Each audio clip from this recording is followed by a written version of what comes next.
Boom. Do a little quick audio check. Hey, what's up, everybody? Welcome. Thank you for stopping by. Welcome to the live stream. And today we're going to be talking about, well, we're going to briefly touch on Merced a little bit, the Merced family. But I feel like we're still kind of really waiting for more updates. They did make 2 posts, police, but I think, they're still, I'm assuming, still at the crime scene or collecting evidence. Let me just get set up here too, because I'm multi-streaming, by the way. And I recommend you guys follow me on Facebook or Twitter or any alternative media platform besides YouTube in case, because sometimes notifications don't work or sometimes I need to communicate something. So even if you don't really use that platform, but you have something there, I suggest following me there, just at least for the notifications or announcements. Let me fix the Facebook post. So yeah, we're going to talk a little bit about Merced. And then we're going to get into a little bit of the serial killer. And, Silvio had sent me, we heard about the survivor previously, the only person that's a woman that was shot and survived. The only person that the serial killer that we know of targeted as being a woman, but she had said herself, one, that she passes for a guy, or at least at that time, she said that she looked like a guy. She was homeless. She could be perceived as a male. And then the other thing, because she's black, she was saying she could be perceived as like Hispanic or Latino. And so we were wondering how, because this person seems to have an MO, why does she fall out of that? And apparently maybe this guy mistook her for being a guy.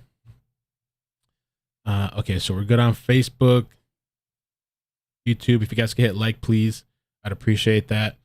And the other thing too, so things that are upcoming as well.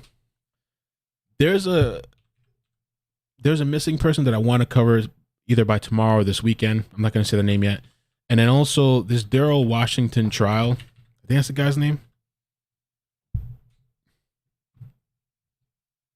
He's the guy that plowed people in his vehicle. I think it's Daryl Washington. This guy is representing himself. Anybody in the chat following this case? His name Daryl Washington? I'm hearing this trial is like a fiasco.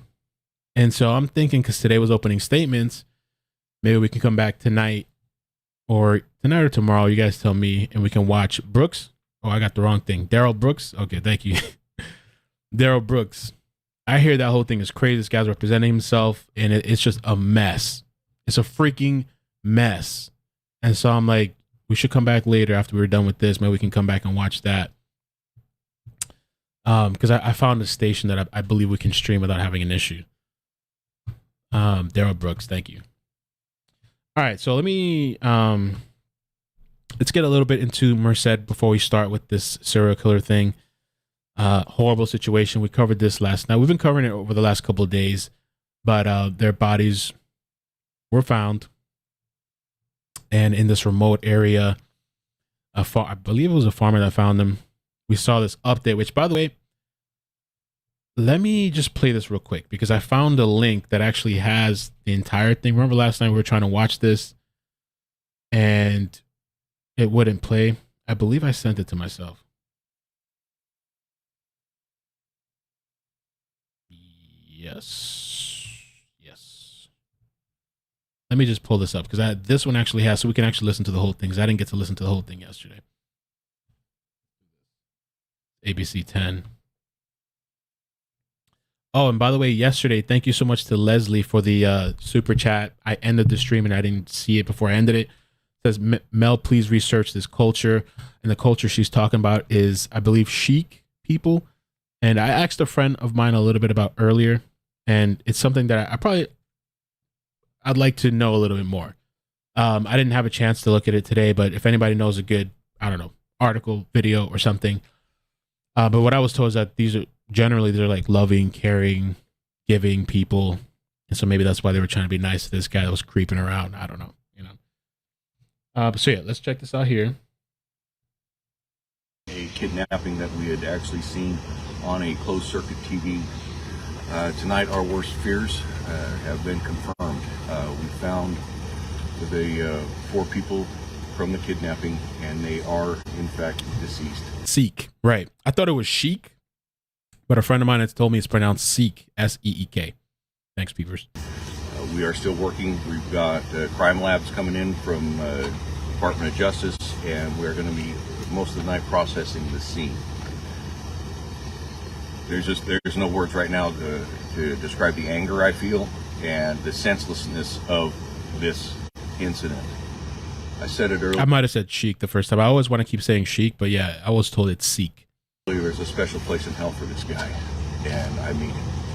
What we're going to deal with tonight is bad, and we're going to be out here all night having to deal with it. So, give you that much. The family has been notified.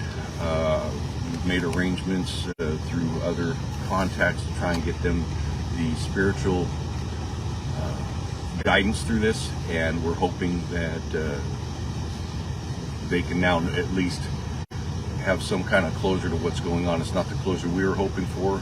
It's not the closure they were hoping for. But as we progress through the night, we don't know all the facts yet at the scene.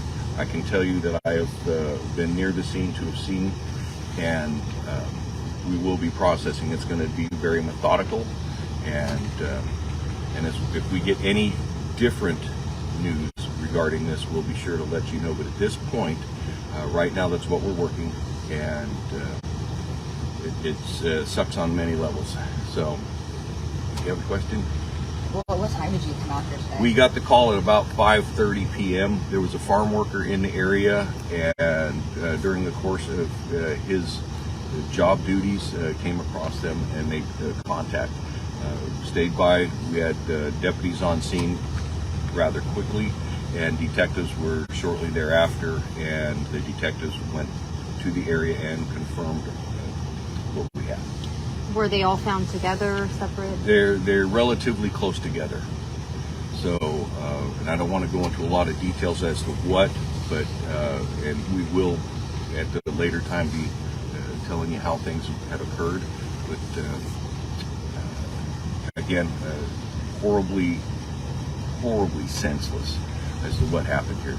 We don't know motivation yet, but we are making a determinant factor on that, and the investigation now is going to pursue a full conviction, and I'm hoping our district attorney's office files for the death penalty. That's how I feel. Sheriff, you look pretty emotional, Sheriff.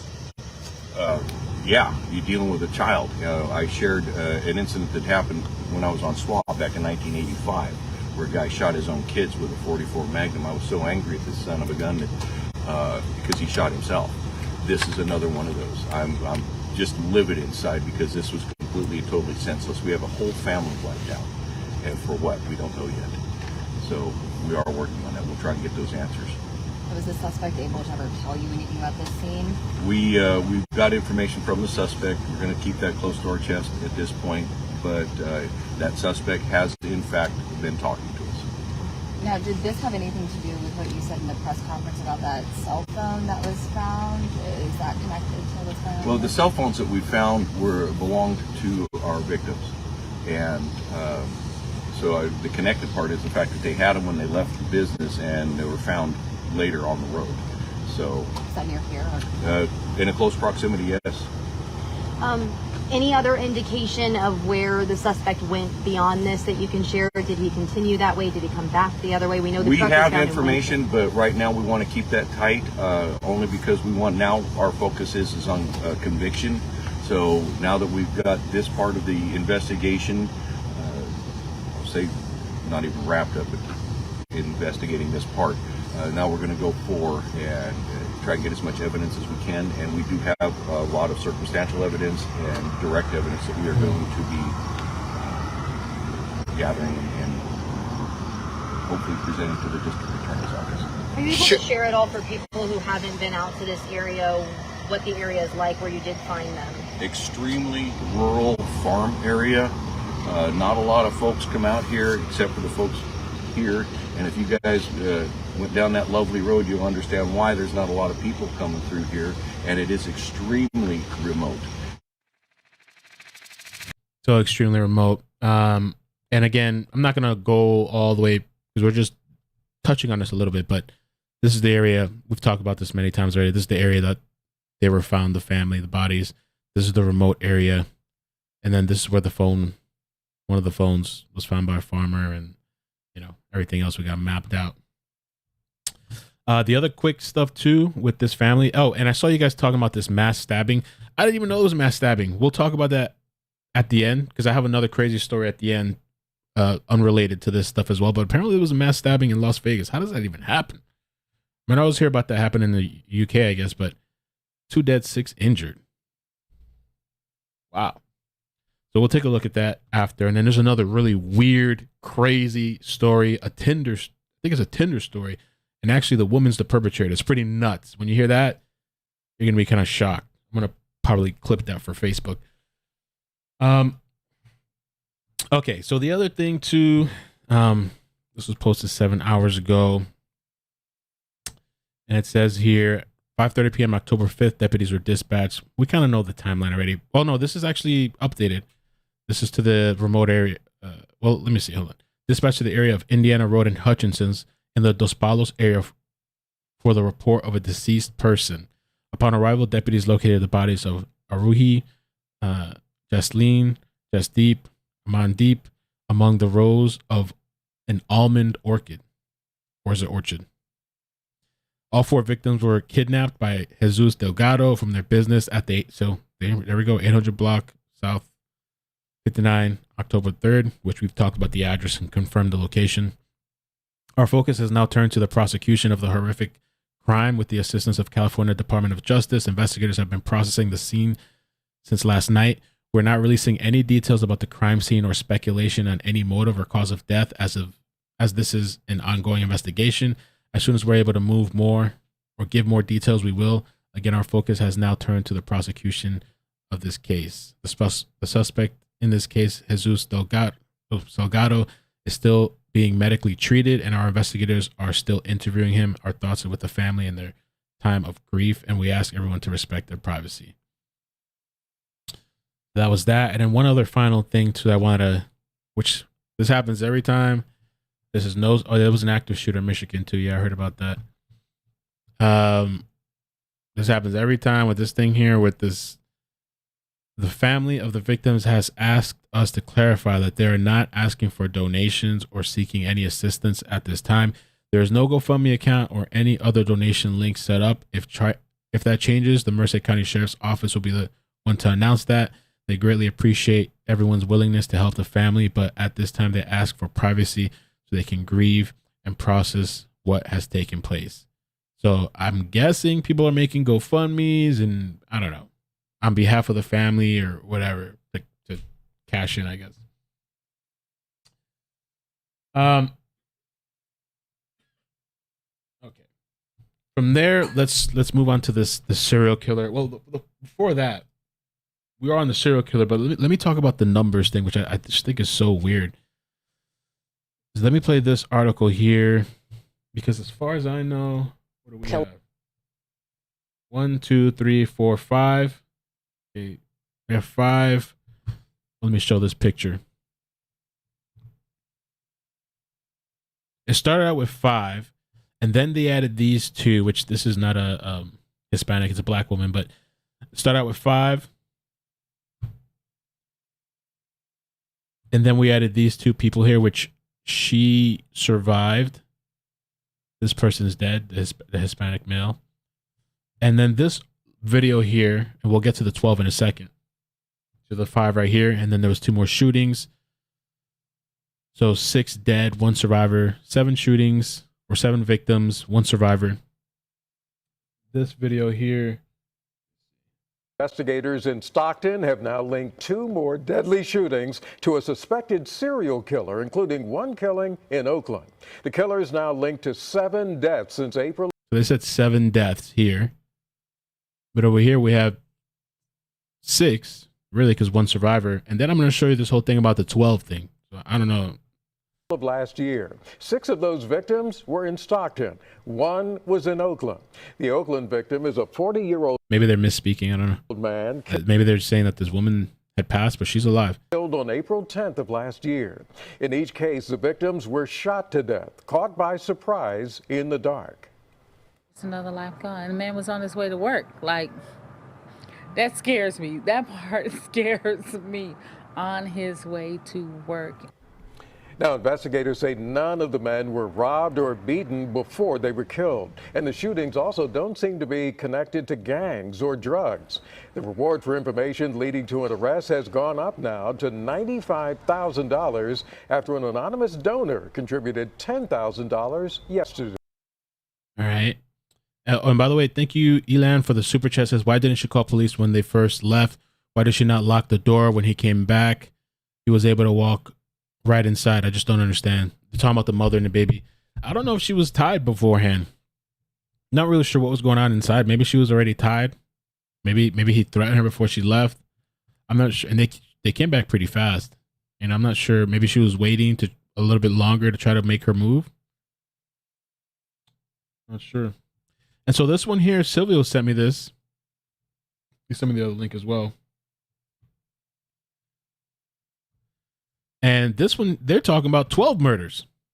And so what I thought was weird or interesting about this is that I don't see anywhere besides this one news station saying now 12 murders. This was posted yesterday.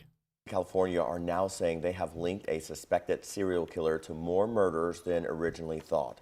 The Stockton California Police Department says evidence now connects the suspect in 5 California murders from this year to 7 others across the state.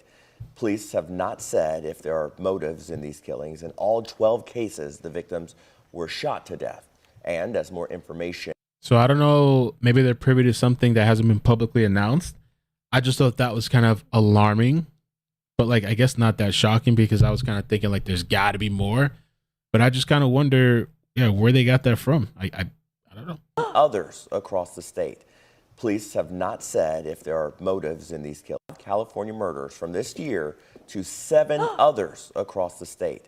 Police have not said if there are motives in these killings. In all 12 cases, the victims were shot to death.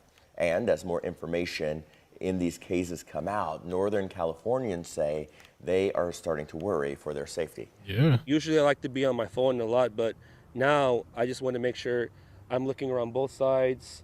If I'm taking the bus, I'm making sure what's around me, what's behind me. Police say the suspect is between 5'10" and 6 feet tall, but few other details are available since they were wearing long sleeves and a mask. There's a reward in this case is up to $115,000. So that was from WHAS 11. The only people so far saying 12.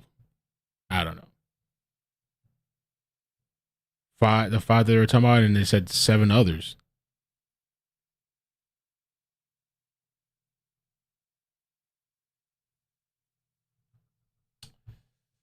Okay, and another thing too before we start with the survivor.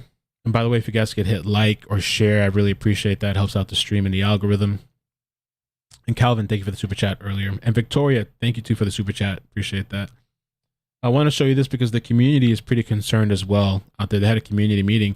I wanted to find if it was possible to find that community meeting, like the full meeting online, but I didn't have time before the stream. So. Stockton say they are now starting to zero in on a similar pattern. Someone who works at night or early in the morning and the victims ambushed. Tonight, ABC Can we 7 roll on that one? The news reporter J.R. Stone was at a community-led meeting where neighbors brought their fears straight to police.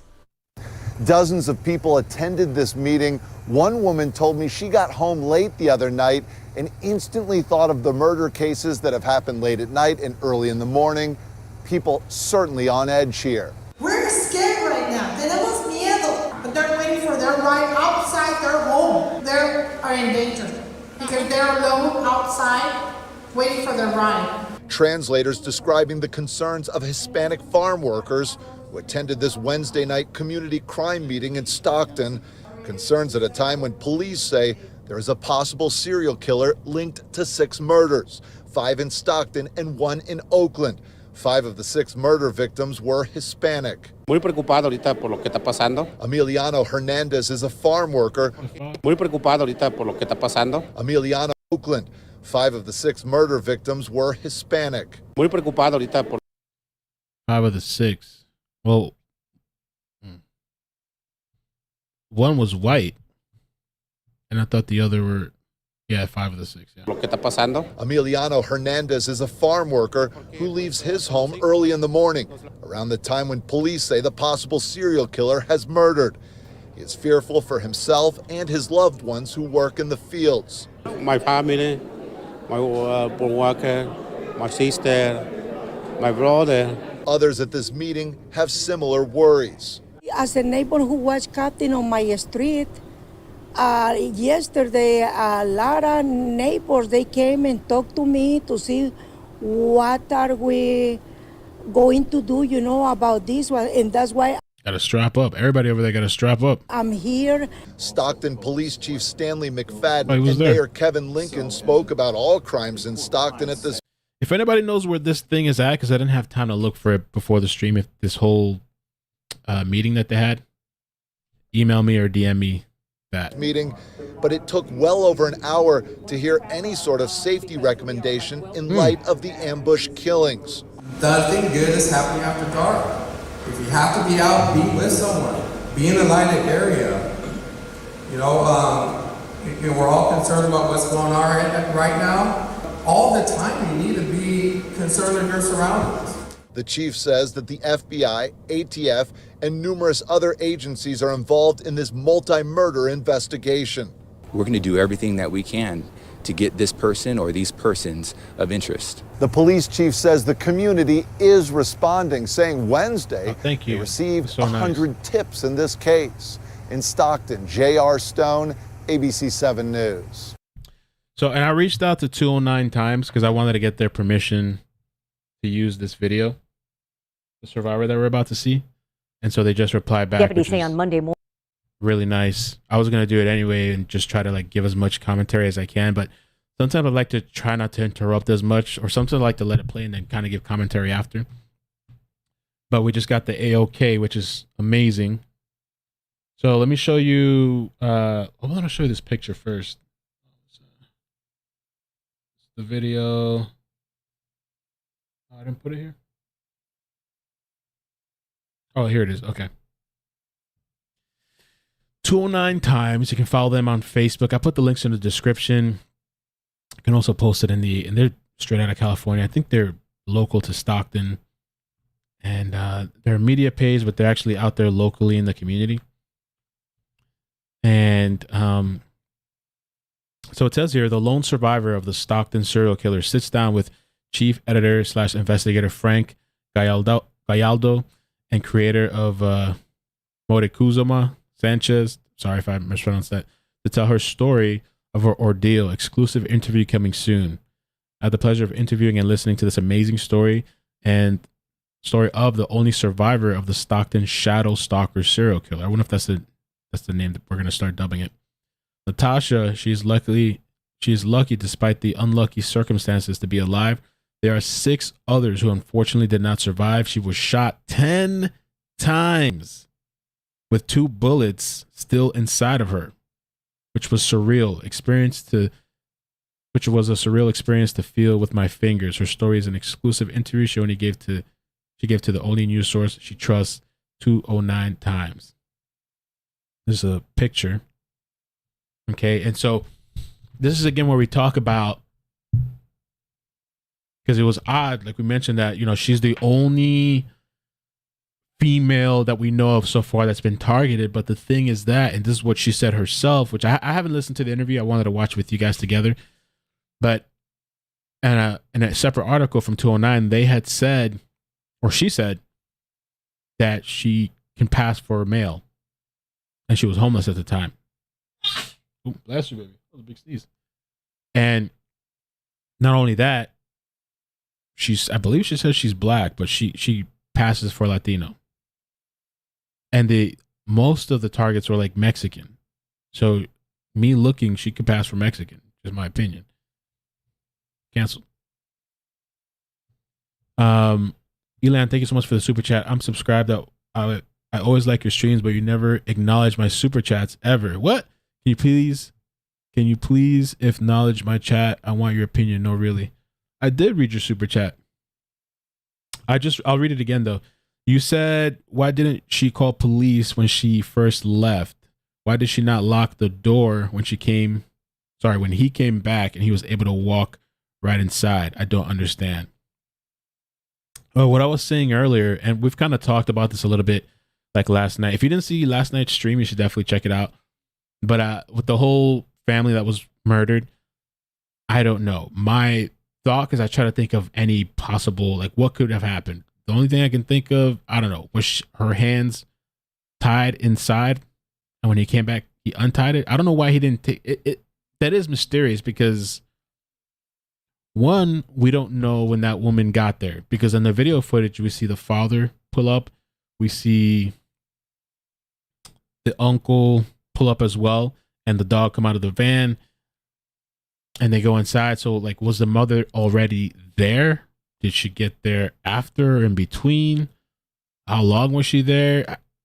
I don't know. The only thing we see is that she comes out the back after they left for 6 minutes, and they take the father and the uncle. So, yeah, I don't know what happened. It's a really good question. Yeah, was her hands tied? Was it not tied? Was it tied and then he untied it? Was she just scared to death? Because a lot of people were saying, well, why didn't they fight? Why didn't they, like, it's four of them. It's really hard to say what somebody's going to do when a gun's pointed at them. I was shot at once. I don't know if I was shot at or if the gun was just shot in the air. That's the crazy 2010 story. But I just hauled ass. I ran. It was dark. I was messed up and I ran. But I don't know, everybody reacts differently. And I don't know. It's just really hard to say. But yeah, thank you for the super chat. I appreciate it. All right. So, and I just wanted to respect the super chat, and I appreciate it. I have seen you before. So if I have ignored you, I'm sorry about that. All right. So let's start off with this interview. Oh, by the way, we've seen this many times, or I guess we have kind of. This is the video of what they believe is either like a person of interest, a witness, or the serial killer. And, they were saying that they believe this person has a distinct walk, but Flossie. Hi, Emma. Hi, Mel. It's Emma because my mother's putting up a fan. LOL. Hi, Emma. Hope you're doing good. Happy belated birthday. Happy birthday. So this is, this is the serial killer. And I had some people email me. They were telling me there's this serial killer. This was many years ago. And I don't know, but I'll just show you guys real quick. There was some sort of Chicago serial killer, and people were talking about, I've seen people trying to match it up. I really can't say. I don't know that. I just feel like Chicago serial killer on cam. Okay, here. Let me just show you this real quick. I can't say. There's nothing that I know of that would say these are tied. And this was years and years ago. Not to say that this couldn't be the guy just because it's years ago, because I really believe this Stockton serial killer has been doing this probably for a while. There's probably way more deaths. And the scary thing is that, the way they're using or what they're using to match, to tie these crimes together is ballistics. And the only thing I can think, too, is that what if he was using a different gun at a time and then at one point he bought a new gun? Right? Or what if he has multiple guns? What if he's using different guns in different counties and different states? It's just released surveillance video of the suspected serial killer terrorizing Chicago. Look how he walks, and especially how he runs. His feet point outwards like a duck. Security expert Manny Gomez. The duck walk is something that most people don't do. Everybody has a kind of sort of unique walk, but that walk is very distinctive from the average person. Here's the suspect on Sunday walking down a quiet street. He's wearing a black tracksuit with a hat and scarf covering his face on a warm day. Moments later, police say he shot 73-year-old Douglas Watts, who was out walking his dogs. He ran off, caught on surveillance video fleeing the shooting scene with that distinctive duck run. 36 hours later, and just 6 blocks away. The MO's different too as far as race and stuff. We don't know if it's racially targeted, but Police say he shot to death. Seems like the guy targets males. The Stockton one targets males, and he seems to be Latino. A second man who was taking a stroll on a lakefront bike path. Got a person shot on a bike path. male shot in the head. The victim is identified as 24-year-old Eliyahu Moskowitz. Both men were shot in the head at point-blank range. Now police hope the suspect's duck walk could hold the key to his capture. We spoke to orthopedic surgeon Dr. Mark Cleon. He was kind of off balance and kind of using a wide gait. That, along with his, what we call a duck walk per se, could really identify him as a unique individual. The city is in shock over the seemingly random. So, I don't know. Somebody had pointed out to me. I figured I'd just mention it. I don't know if this guy was ever caught. Let me just see. Is there new comments? This guy looks very similar to the serial killer in Stockton right now. So there's people talking about it. That's kind of what I wanted to show. But so far, I don't know if there's any relevance yet. He looks like he's walking on the moon right now. In the next town over in California, we have a serial killer who's walking the same way, all bouncy or something. Ours is 7 victims so far.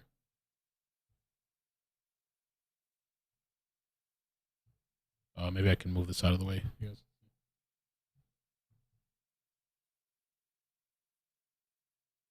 I know, bro. Leave it up to the sleuths, though. They're gonna dig and find everything on the internet. But who knows, man? You think it's the same? You think he's doing a duck walk too? He has something weird with like his knee, but I don't know if it's a duck walk. Hip problems. Somebody said knee problems. Chicago guy looks thicker. Yeah. I think the Chicago guy has like a really distinctive walk too.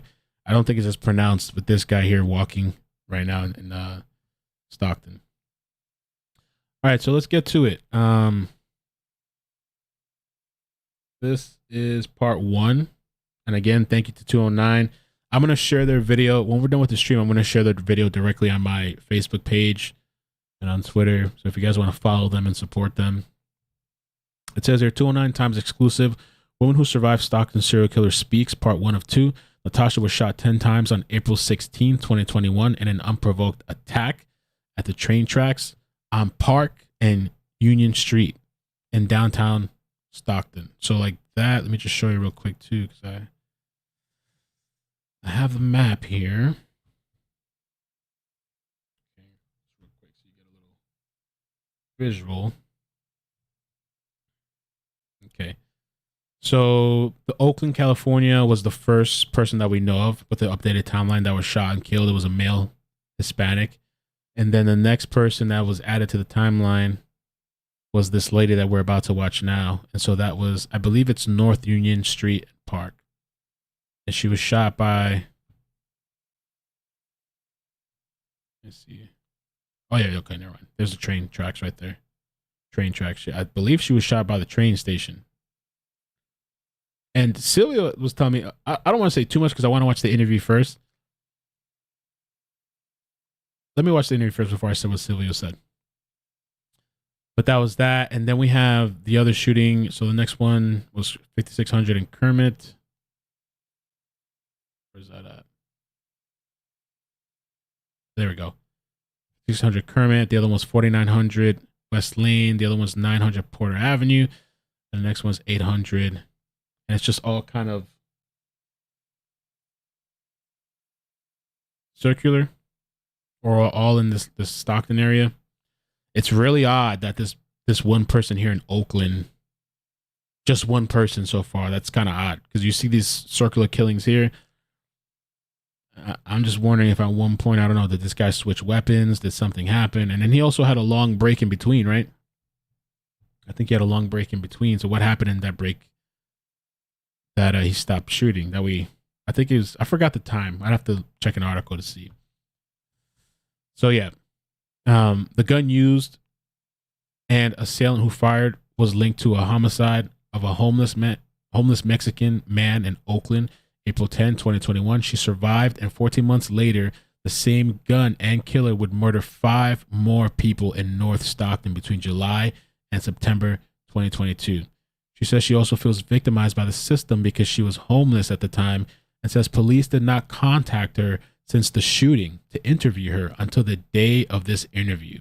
18 months later, and 5 more victims were killed. The killer or killers are still at large as a reward for their capture has ballooned to $125,000. As of October 5th, this is her amazing story. So let's check it out.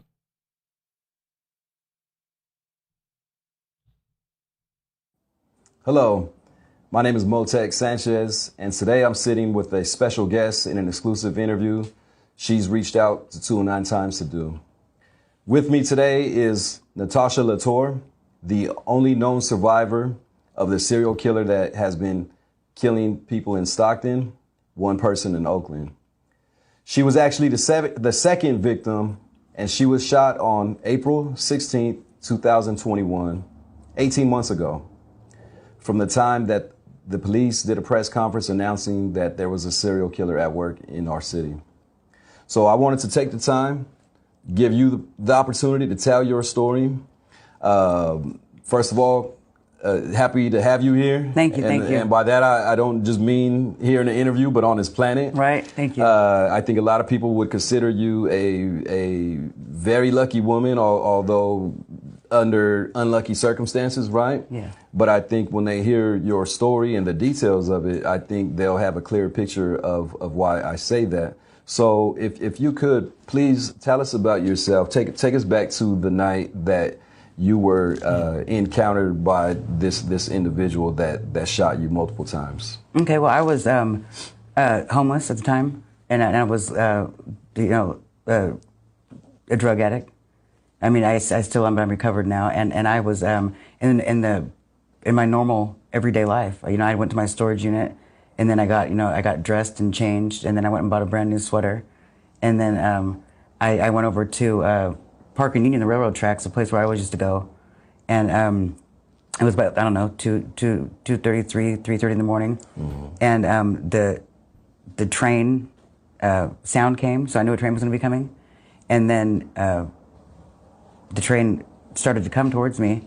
I mean, I was on the side, and then a man came around the corner, or whoever came around the corner, and they already had the gun out, and they just started shooting. What at that moment, what caught your attention to turn around and see the person pointing a gun at you? So, let me just real quick. And in my normal everyday life, I went to my storage unit, and then I got dressed and changed, and then I went and bought a brand new sweater, and then I went over to Park and Union, the railroad tracks, a place where I always used to go, and it was about 2:30, 3:30 in the morning, and the train sound came, so I knew a train was going to be coming, and then the train started to come towards me. I mean, I was on the side, and then a man came around the corner, or whoever came around the corner, and they already had the gun out. I wonder if this guy was purposely doing that, waiting for the train to come by to do what he was going to do. And they just started shooting. What at that moment, what caught your attention to turn around and see the person pointing a And by the way, the Chicago guy, the MO, also, it looks like he was doing that during the day. With this Stockton guy, so far the MO, it seems like it's nighttime, evening. Like I forgot the times, but I thought it was like 9 or something to like 6 in the morning, nighttime till like early morning hours.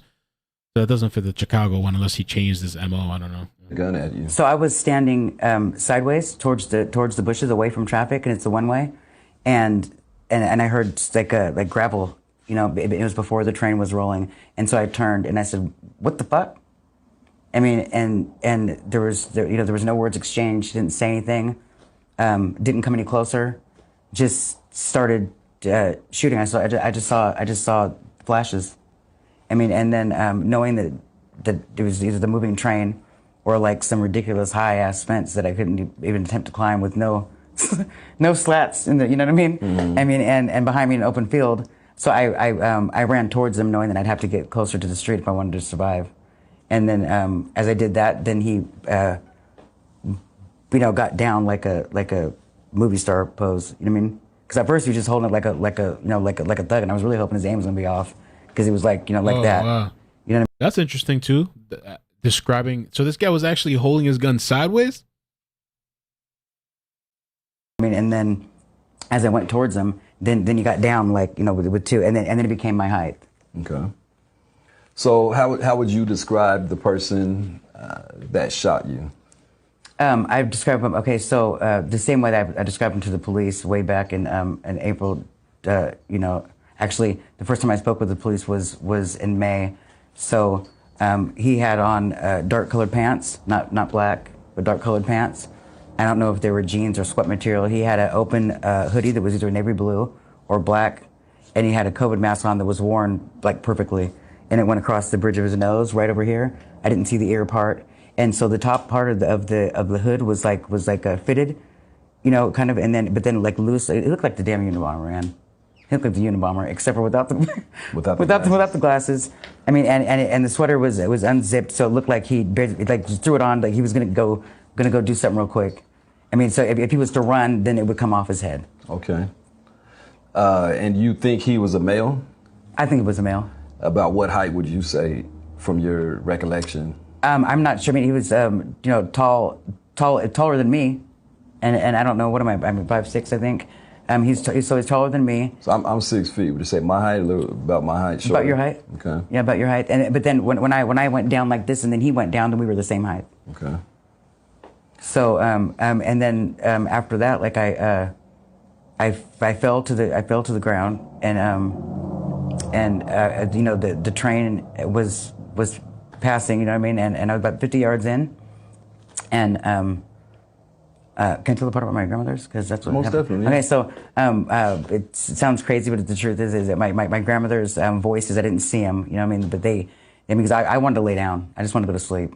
I mean, there's a burning it's incredible. You're wet all over. You don't know why you're wet. But I was really happy that my legs moved. But every time I moved my legs, I was getting wetter and wetter, and I knew I was dying. You know, I mean, I was asking people for help that were there, not visible, but they were there because their camp was there. They were there in their tents at the time along the fence line. Yeah, further like another 50 yards down. Okay. But I don't suspect. I mean, you know, that they heard anything. But when a train leaves anywhere, any city, any town, it's dead silent. Mm-hmm. And they heard me asking for help, and they later on apologized. But so I fell down, and then my grandmother's, their voices came, and I have my one grandmother, Marie Celestine. She had a house around Pilgrim Street for like 42 years, and I would go out of the bathroom, and I would see her in her room praying, and I'd look back and then kind of tease her and say, "Grandmother, you still praying?" And she'd say, "I pray for my children's children." It's the first thing I heard when I fell down. So just to explain to our audience, when you say you heard your grandmother's voices, your grandmothers are no longer on earth, correct? Correct. So they told me and then my mom's mom, which is like, you know, one of my favorite people in the whole world, she told me, you know, move, girl, move. So I crawled out to the street. The detective later told me that I was scooting on my back, because he has got a video. So I was scooting on my back, and I got to the street, and then I said, as clear as day, I know it's scary. You can keep yourself out of harm's way, but please call 911. I'm dying. And there was no response. And you know there's no response because you don't hear any sirens. And then the car, I mean, I positioned myself on the tracks because I was really contemplating whether I'd let a train hit me, or I mean, you don't know if this person's coming back. You know, I mean, and I remember feeling really bad because I know that that's a one-way coming from like the Food for Less area, which is like the only supermarket in that area. Yes. And so I had to position myself. There's like a little hump right there, and I had to position myself to where a car may hit me accidentally, and I don't want them to feel bad. Wow. Yeah, you know. So how were you found? Was it by a car? I didn't want to move my legs anymore, so I was moving my arm. And I was yelling and screaming for help, and like I said, I'm very familiar with the area. I knew nobody was going to hear me, and the people that were hearing me weren't responding, you know. And so I heard a car come by me, and I heard a woman say, you know, the fuck there's not, look. I mean, and then I heard like a door open or close, and then I can tell that they went down a distance, and I heard some man say, you know, I'm right here. I'm calling 911 for you, mija. Don't worry. Okay. So I mean, I must have been a Mexican. Samaritan. Must have been a Mexican. Yeah, You know what I'm saying? they thought you were Mexican. Rolled through. They thought I was Mexican all the way around. You know what I mean? Yeah. And so yes. I mean, whoever you are, thank you so much. You know what I mean? Thank you so much for that, because. So that passerby with a It sounds like a man and a woman. I heard a female's potentially voice. Yeah, they saved your life by calling. Yeah, definitely. And so while that's happening, and then I laid there, and then the breaths became real short. They became real short, and then it was just a few minutes later the police were there, and then another train went by. When the police were there, I had enough oxygen to tell them that's my backpack. I didn't want the killer to get my backpack. And I always knew that there was nothing personal because I didn't do anything to anybody. I mean, I didn't have an altercation. I don't roll like that. I don't have any problems, and so it was. So it was completely unprovoked and a surprise. Unprovoked. Ambush. No robbery. No words. No nothing. But the person was prepared. They didn't walk away. They didn't pull the gun out anywhere. It was already out. When they dipped that corner, it was out and it was pointed at me. I mean, and you're thinking like, what's going on? So, and then you expect for it to be embedded in other people to call 911 for you, and that's not embedded. So everybody, you got to know that. That's crazy. Yeah, you would think that people are going to be, shots ringing out like that. You're bleeding out. I mean, and she's here telling you, yeah, you shouldn't assume that because some of these people, for whatever reason, they ain't going to call. You'd be bleeding out, dying. Lucky for the couple, I guess that. They don't. And then after, I laid there in the middle of the street, and then I realized why I was there, why my grandmother's led me there. It was I had one more call left, so I called Jesus. Man, I know this is a super emotional experience for you, and I know when you reached out to 209 Times. You did so because you wanted to share your story, and you wanted more people to know that you're a survivor. It's got to be a little scary to come forward because to be, just to think about like who knows if this guy wants to come. She's got to be traumatized for sure. I'm thinking to be shot that many times, and then to come up and speak. And tell your story, knowing that this guy's still out there, this whack job still out there on the loose. How many times were you shot? The whole process, I never clearly knew because you ask questions, you don't get any answers. I was literally cutting and pasting. I had to get my medical records and I had to cut and paste to find out what these procedures were. So I'd be like, in the motel room, like, lapra, what the, and then cut and paste that, and I'm like, what? It's just, I didn't know what was happening. So, and I was told in the hospital that they took 7 bullets out. Six bullets out, and then one was removed from. One popped out of here. There's two bullets inside me, and then one right here. But then they told me that there were 7 bullets taken out. So I don't know. Okay. So around 10 times, 9 or 10 times. 9 or 10 times. And this would be like 9 shots, and then this will be the graze. Yeah. Okay. Yeah.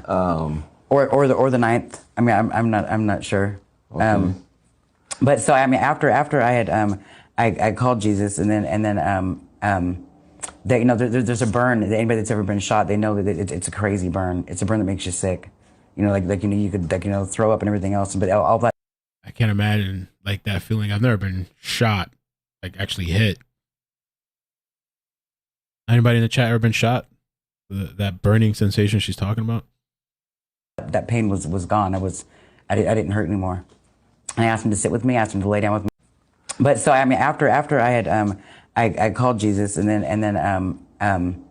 there's a burn. Anybody that's ever been shot, they know that it's a crazy burn. It's a burn that makes you sick.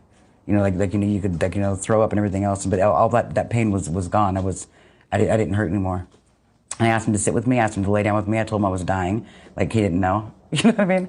And then I asked him to just never leave. And he never has.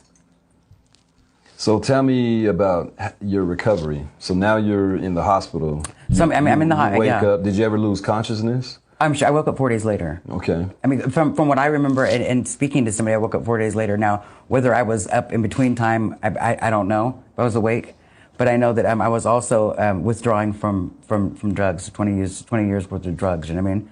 So I woke up, there's a tube down my throat. There's, my hands are tied, you know, your arms are tied down. That's how they do, I mean, and I wiggled my toes and wiggled my fingers. And then I smiled, you know what I mean? Like, you know, I mean, and you start to recalculate what happened. And I had nightmares from that point on until I started working. So tell us about your, in addition to your recovery, what was the response like from law enforcement? It's kind of crazy to think about that. This caused her to, I guess, get off of drugs.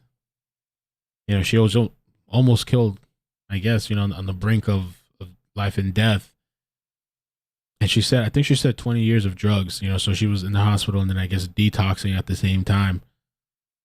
And then recovering after that. Take us through the process. Okay, so when I woke up, like all the movies that we've all seen, that it doesn't work out like that. There was nobody there. They never came to visit me. This morning was the first time law enforcement ever came to see me and ever took a statement. I actually had to go to them when I had enough oxygen to get to them. The first time, the detective, can I say his name? Sure. Detective Almanza, who is no longer, I understand, with the police department, which is rightfully so because he doesn't need to be a police officer. So I know you have you sent us a copy of the police report. Yes. And there's some statements that they said you gave as far as the description of the shooter wearing a dark hoodie and some other descriptors that you gave in there. Was that the night of or the time they were taking you to the hospital, or are you saying... So the police officers, two of them showed up first, and I was on the ground, like, you know, kind of like... This is on the scene? Yeah, on the scene. They came before the EMTs. Okay. And so I was like rolling, I mean, like, you know, not rolling around, but kind of like moving around because I was burning up hot. And I had asked, one of them looked down at me, and he said, you know, with this tone, you know, what are you doing? And I said, I'm really hot, I'm trying to take this off, not remembering that I had a zipper on. And honestly, I didn't register why I was hot. I was just burning up hot. I mean, you just want to be like completely naked, you know what I mean? And so he said, you know, what are you doing? I said, I'm trying to take this off, can you help me? And his response was, we can't touch you. Wow. And he said it like I was trash, you know what I mean? And then, and so I was thinking, okay, but you could put your knee on my neck. So do you feel like... Damn. I couldn't imagine that, like dying, you know, you're bleeding out. I guess she didn't really know what was going on. I understand that confusion. And these people are looking at you and treating you like trash. You're the victim. And they're standing there. And the cop has to know what's going on.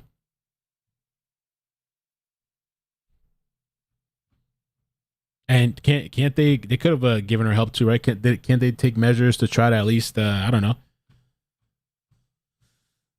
make sure she's breathing or cover her up or try to, you know, I don't know, like maybe stop the bleeding or I don't know. You were treated a certain with all those shots, you probably not be able to really do much, but or comfort her or something, you know, way because you were homeless at the time. Yeah, I mean, but I didn't have time to. Oh, that's what I was gonna say too. Maybe the other thing too of being homeless as well. Maybe they, you know, to feel that way because I was honestly, truly, I was consumed with the love of Jesus, really. And, you know, he took over. I mean, I just asked him. I said, please don't let my mother find my body here. And then I just, you know, if I was to be given another chance, I promised to try to love myself a little bit more like you. Mm-hmm. And then when the ambulance came, I called my little boot sliders because I heard a boot come up and it slid next to me. And then I remember screaming one more time and then them saying, okay, you know, we needed that. I guess for them to know what was hurting, what was, I mean, they lifted me up. And I was on the, in the hospital, I mean, in the ambulance, mm-hmm. thinking that I was going to die, and I was okay with that. So you're saying that from the time you were shot on April 16th at 3:20 a.m., 2021, to this morning, that was the first time you've ever spoken to a detective since the actual shooting? No, I spoke to them in May. Mind you, I called them. Oh, May of 2021? Yes, correct. But I called them. So I got out of the hospital. I was there from April 16th when it happened for 12 days.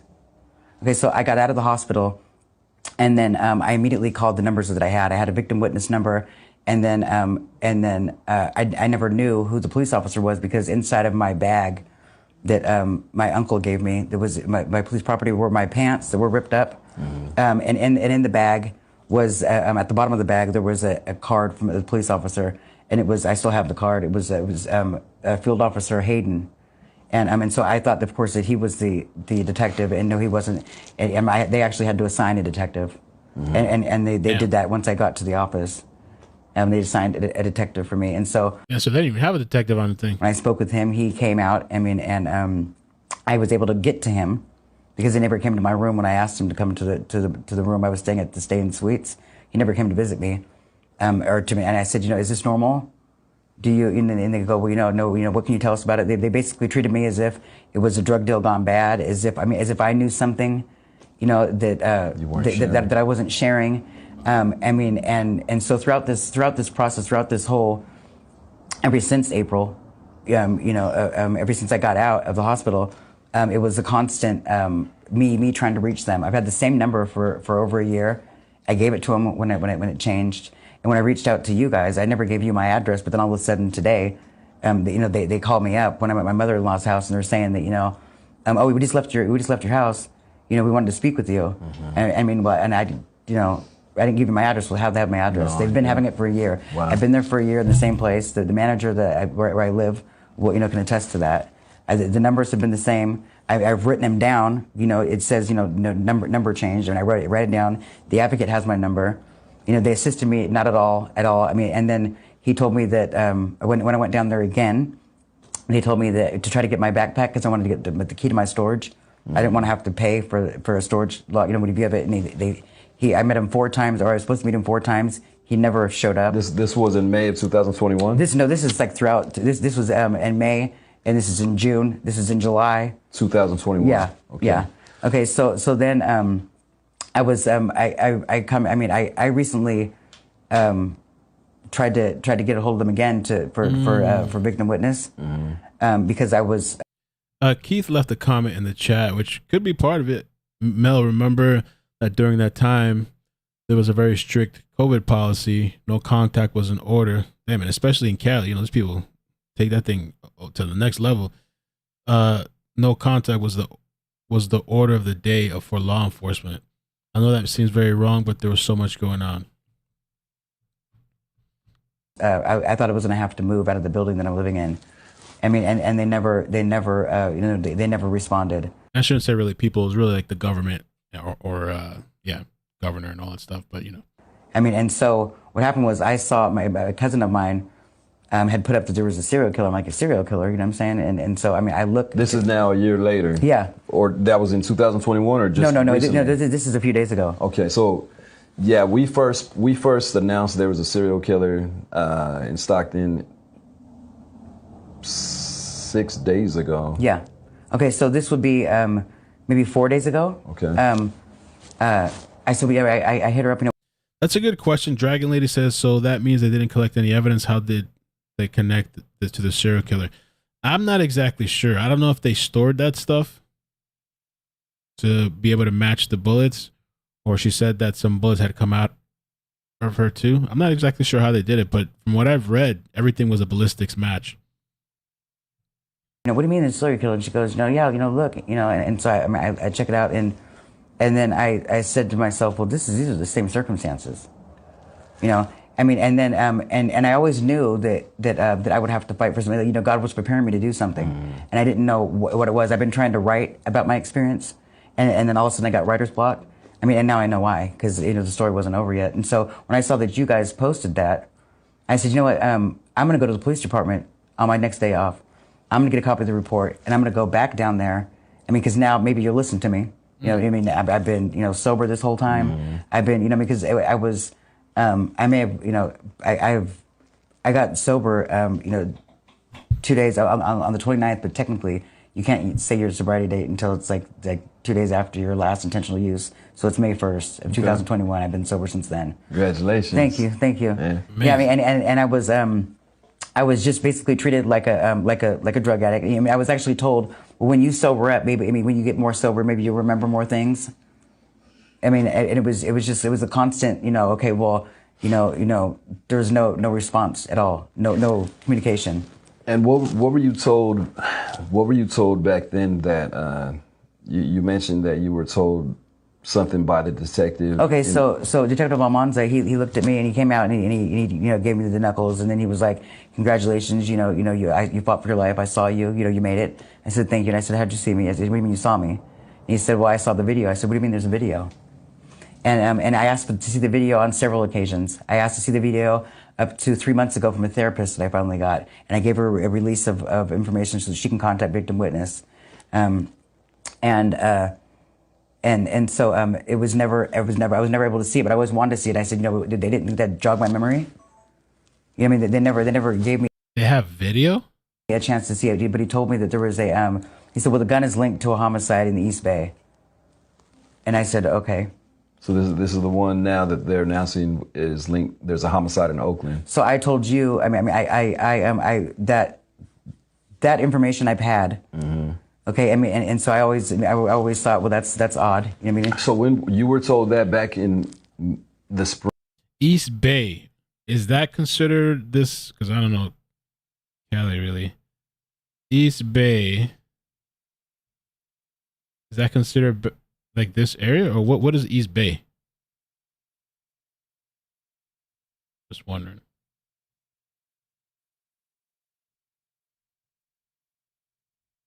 spring of 2021 that year. I was told that in June because I had to have my ID. That's why I know it was June. I had to have of 2022 2021. 2021. So for over a year, they knew that your Oakland. Oh yeah, thank you.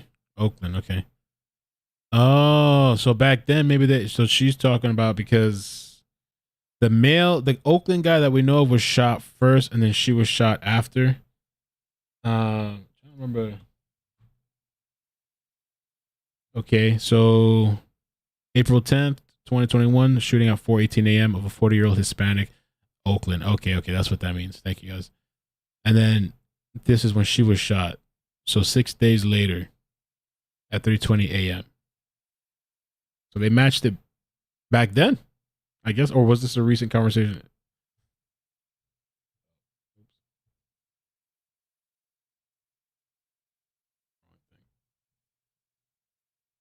All right.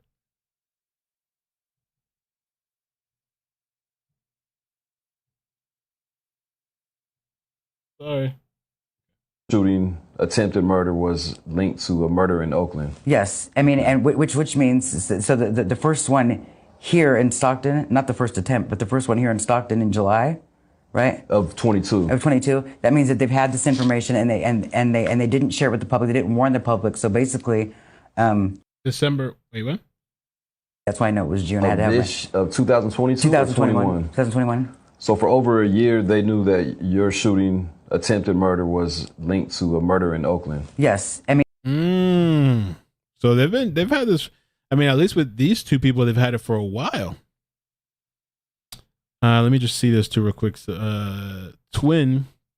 Twines. We have the Bay, North, East, South Bay surrounding San Francisco, many cities in the Bay. Half an hour from Stockton. Okay. I mean, and which means so the first one here in Stockton, not the first attempt, but the first one here in Stockton in July, right? Of 22. Of 22. That means that they've had this information and they didn't share it with the public. They didn't warn the public. So basically, I'm here. I mean, one of the reasons I'm here is, and one of the reasons I contacted you is because you busted it open. I figured that you'd help, let them know what's going on, and that basically 5 people died because they didn't listen to me. Wow. I mean, they didn't offer to I told them other details that I shouldn't share right now. We discussed that. We don't want to compromise. Just so the audience knows, there are certain details that we've agreed not to disclose for the sake of investigative integrity. Yeah.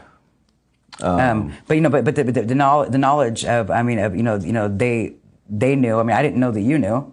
You know what I mean? And so it's when I said that, and then you asked me back, well, what do you know? What are you talking? You got to filter me out and figure out if I'm a weirdo or not. I mean, and then I'm like, well, yeah, that's. I mean, just as sure as you were on the phone, I was. Like, I think I'm that person too. Yeah. Okay. So there's another part. There's a part 2 to it. Okay, it's part 2. Leslie, thank you so much for the super chat. It says we have patients with random bullets all the time from x-rays. The patients usually laugh and recall their crazy story, or sorry, their crazy days. Love her and her great story. Thanks, Leslie.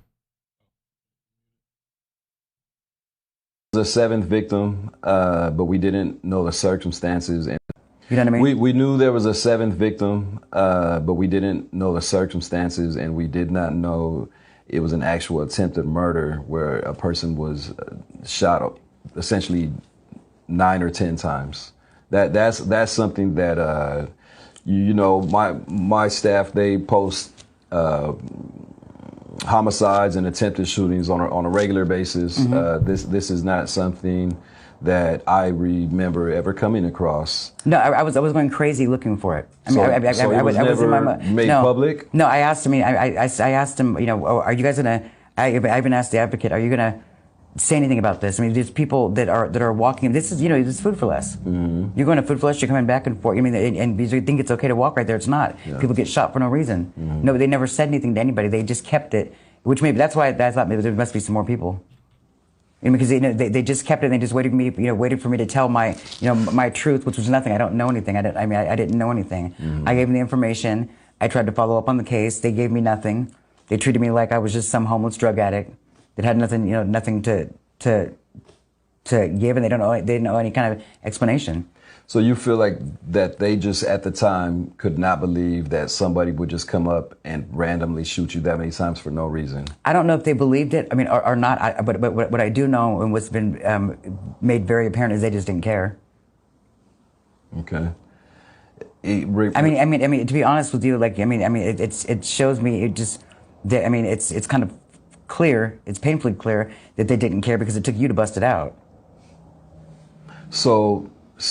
Speaking of that, we made the announcement essentially 18 months after you were shot, and you were the first attempted victim in Stockton. The first homicide they've confirmed happened April 10th, 2021 in Oakland, and then 6 days later, the shooter attempted to take your life. Yes. So here we are 18 months later. Now it's national, international news. And the PC code barely changed. I mean, I asked him today, I said, this aggravated assault was going to be changed to attempted homicide, right? So they weren't even, so you were shot nearly 10 times and they weren't even trying to charge with attempted murder? I went yesterday and I got I asked my words were, I needed an updated police report because I wanted to show you an updated one that wasn't wrinkled. And there was nothing changed on the report. It was still an aggravated assault. And so I contacted my sister, and she does investigations with the California Department of Corrections. And I contacted her and I told her, hey, what's up with this? Why does it still say aggravated, assault? And then she goes, well, that's not right. And don't worry about that because the PC code's changed, but it's attempted murder.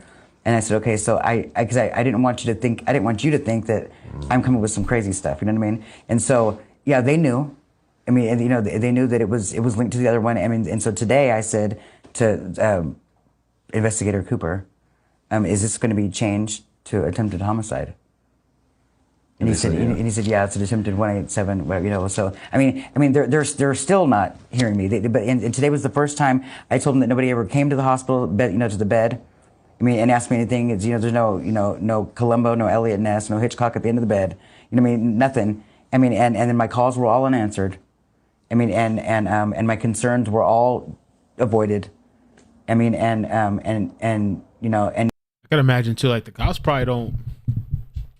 The more and more things are linking and people are popping up, they're probably like, damn, this looks bad. This is bad for the city. It makes us look bad. Of course they want to put an end to this, but I sometimes think too, like when this stuff is happening, yeah, you just look at the, the Jeffrey Dahmer documentary that we watched, or like or Wayne Gacy, just how cops sometimes handle situations when things are blowing up and they want it to go away. They want to shut things up. They want to kind of like people to move on to the next thing, close it out real quick, if possible. And now there's 5 people dead. Additional. I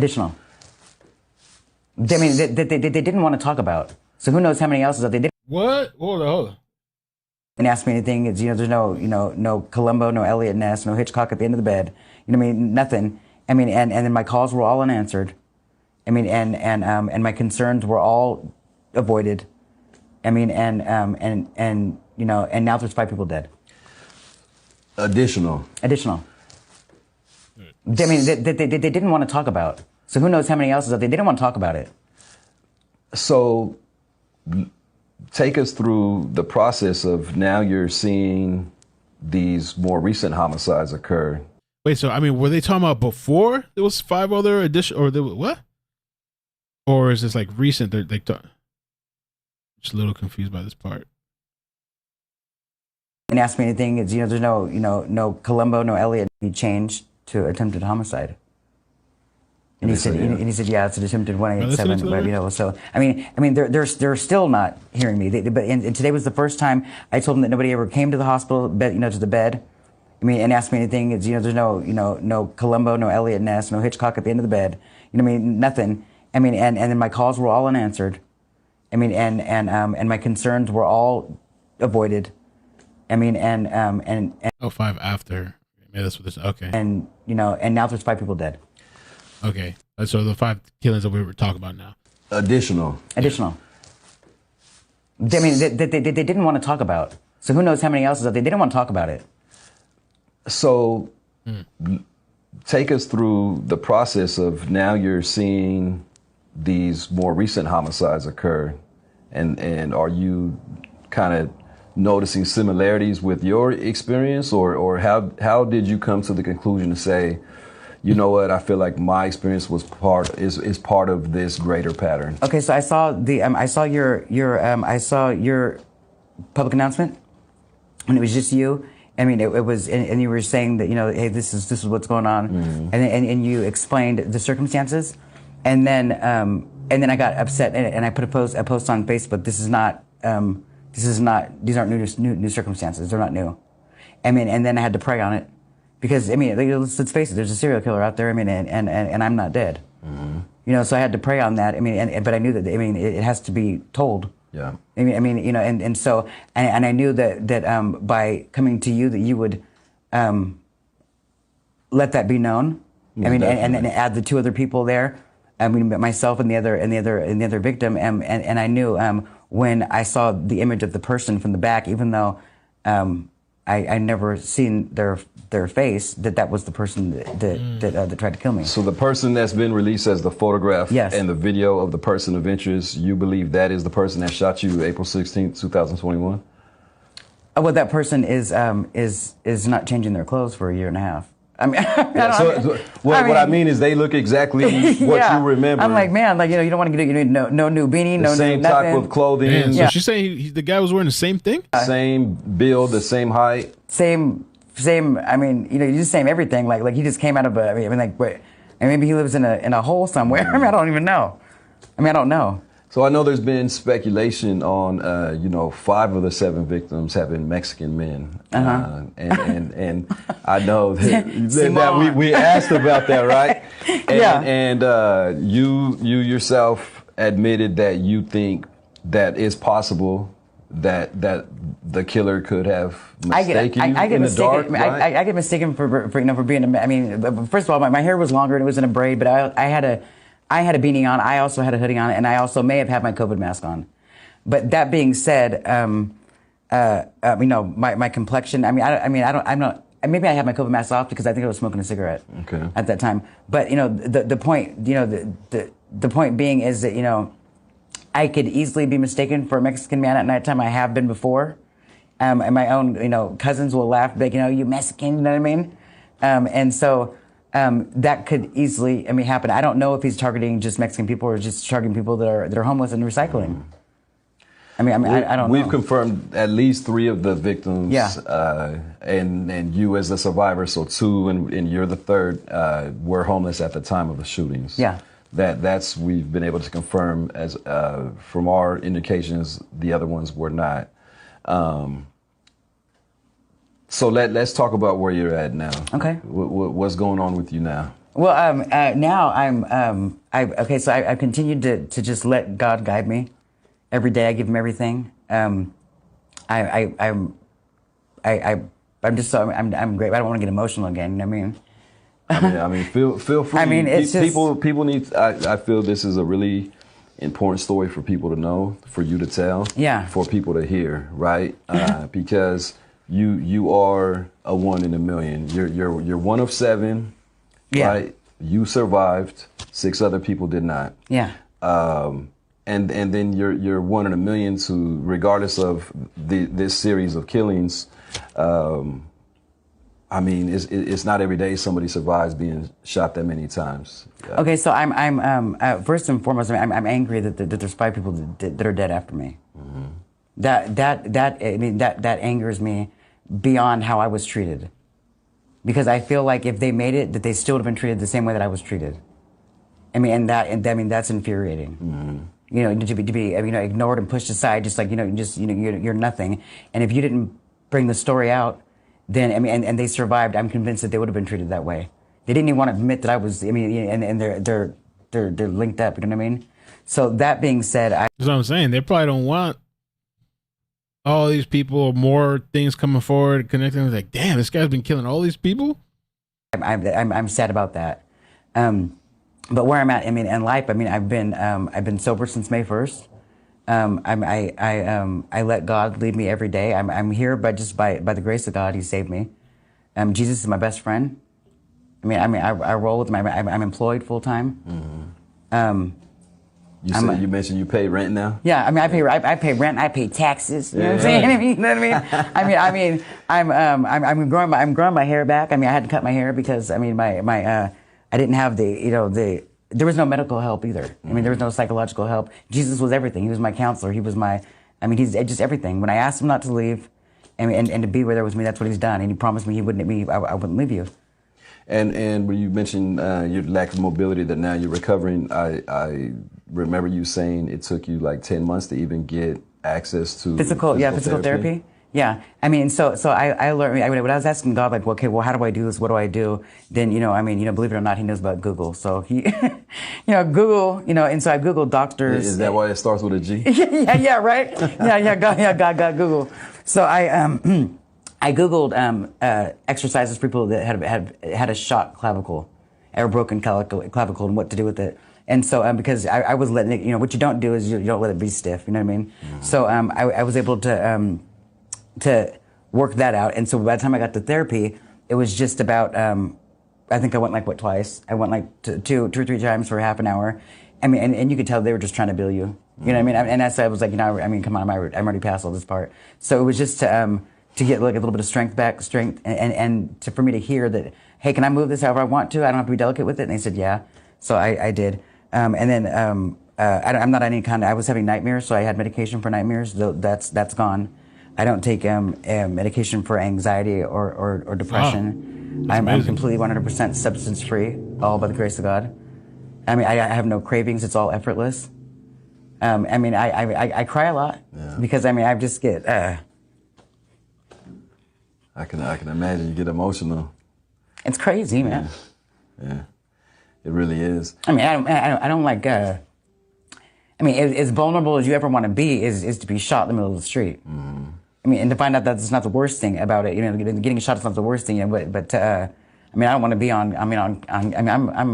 I'm a tank now. You know what I mean? Yeah. I don't want to cry in tanks. That's you know what what I'm saying? Call you now, right?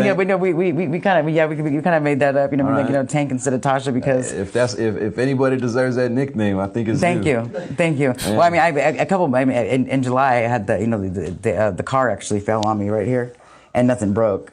And I was like, God just got. The whole car was leaning on me right here. You know what I mean? Yeah. Changing the spare. I was like, He just got me all the way around.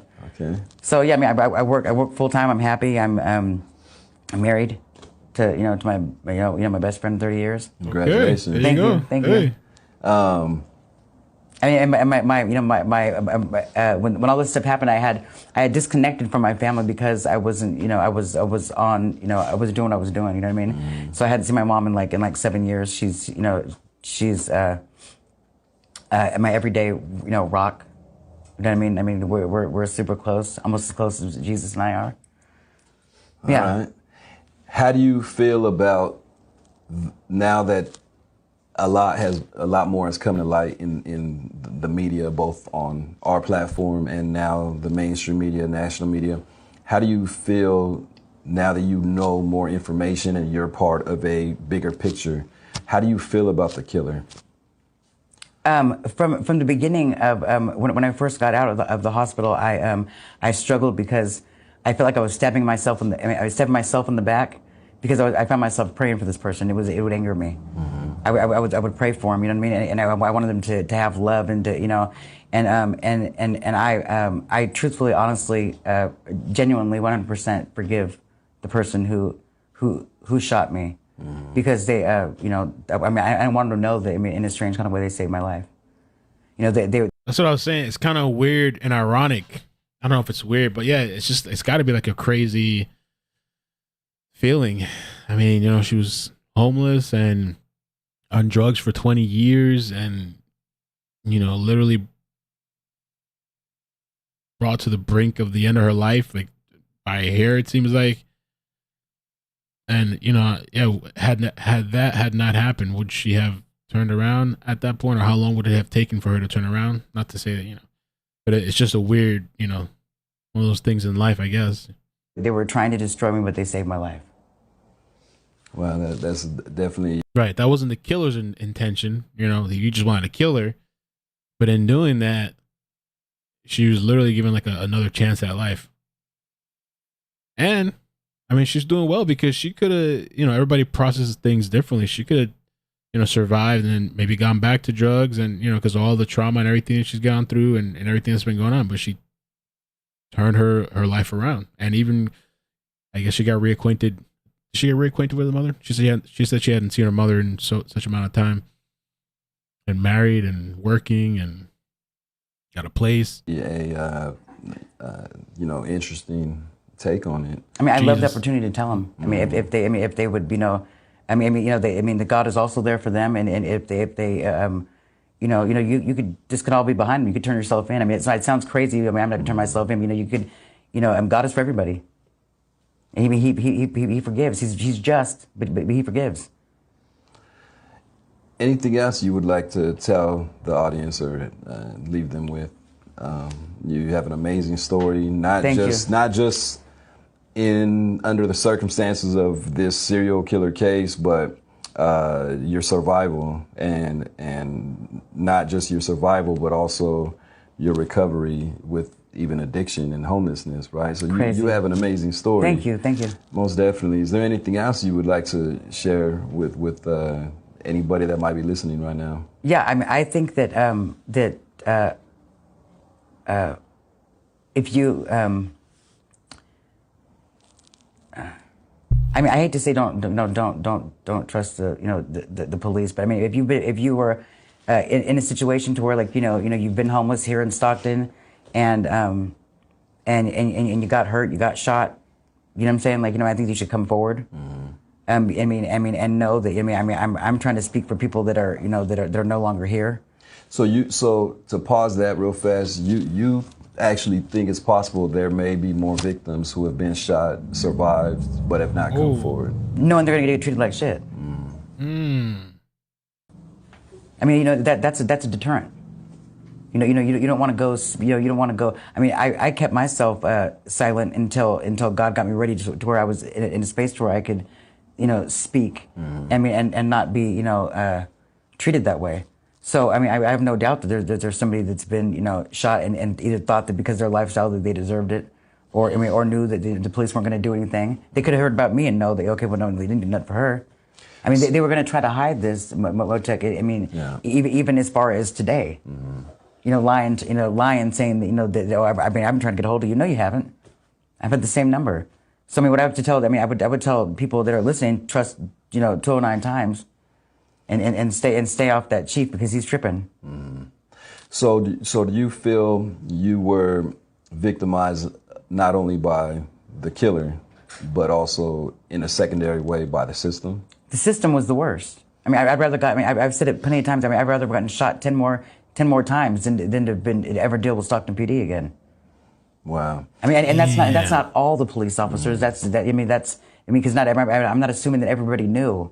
I mean, there's people on that force that, you know, that I mean, I'm sure are beautiful people that want to do their job. So do you feel do you feel in you know, in the jaws of the system, you were kind of the ball was dropped. Complete failure in your case. Complete failure, complete miscarriage of justice, complete failure. So do you feel like these are things that could definitely be fixed and improved for if anybody in the future would go through a similar, God forbid, go through a similar situation? Yeah, which is another reason why I'm here. I mean, I knew that I had to be. I had to get myself right and get that sobriety under my belt and get all that kind of stuff working so that I would be listened to, because I don't ever want it to happen to anybody else. Yeah, let's hope it doesn't happen to anybody else. It was far worse than being shot. And as of today, there currently are 6 victims and 1 survivor, right? So let's hope that's the extent to which it goes, and this person is caught or turns himself in, as you would hope. Yeah. Each and every one of those, each and every one of those victims, they meant something. You know, they're somebody's something. Yeah, and I think it's important for you telling your story today, not just for the, amazing. Context of it, but I think also to humanize the fact that these 6 other victims were individuals that mattered to their families, and that they were people as well. I mean, I don't even know. They matter to me. Yeah, I understand part of the system that you felt let you down as well was victims witness. Yes, there's supposed to be a fund. You applied for $2,000. Well, they're what they do is they part of their program, they give you they offered you counseling, they offered to pay your medical bills, they give you relocation fees if you relocation assistance, I'm sorry, up to $2,000 should you provide them with any kind of receipts that you may have used. You provide them with the reason why you need to leave. So I had to prove to the Stockton Police Department that it was in my best interest, whether it be physically or mentally, to move off of the streets and into a motel room so that they can reimburse me the $2,000. Okay. They weren't interested in trying to help me get that letter, and so then when I moved from there to where I currently live, I tried again. I mean, and they weren't interested in the victim witness, my advocate Andrea. You know, nothing. I mean, and to the point to where she didn't communicate with me, to where I went in there 2 months ago and she didn't even know who the heck I was. I was right in front of her. She was like, Natasha, oh, it's you. I'm like, yeah, it's me. Well, we thanks to a special donor, who desires to remain anonymous, right? We have a special gift for you that Mr. Frank Gallardo has generously facilitated. Wow. Sasha, we, on behalf of 209 Times, we cannot tell you in words how proud we are of Stocktonian Natasha Tank Latour. And God bless you. God bless you for having the courage to share your light and love and compassion and even forgiveness. Yeah. The things that you shared with us today were incredible. Motek and I have been having some private conversations with some people that we trust explicitly, and they decided to help us help you. Here's a little something you can open up right here for the camera. Thank you. And, I think we wanted to wish you a happy Thanksgiving. Happy Thanksgiving. And you can wow. open that up too. You can read that. On behalf of 209 Times, we want to thank you for your bravery and your commitment to the truth. You're a survivor and a role model for others seeking a better life. Please use this donated money to improve your life, and I can't wish that. Yeah, we gonna take care of you. Yeah, thank you. What I mean? So the system may have failed you, but we're making sure to fill in that gap for you. Amazing. And Oh, I got bands. That's for you for your Thank you so much. fees that you need to relocate and Thank you so much. But just to let you know, I have relocated. Okay. I'm off the. I'm going to be honest about that. I'm off the street. Victims Witness should have taken care of. Yeah. It's Thank now you. taken care of. Thank you so much. Thank you so much. Yeah, it's beautiful. There you go. Can I hug you? Of course. Yeah. Thank you so much. Yeah. Thank you. Thank you. I appreciate it. That's beautiful. Thank you so much. Yeah, you're welcome. That's awesome. So that's really all I can think about. Should I have done that? I'm sorry, should I have? I mean, I don't have bands. I'm getting rid of I'm walking up out of here with nothing. You know what I mean? No, thank you so much. You know, this is a very healing experience. I needed it. Yeah. You know, I mean, I got a little emotional. I didn't want to get that way, but you know, I mean.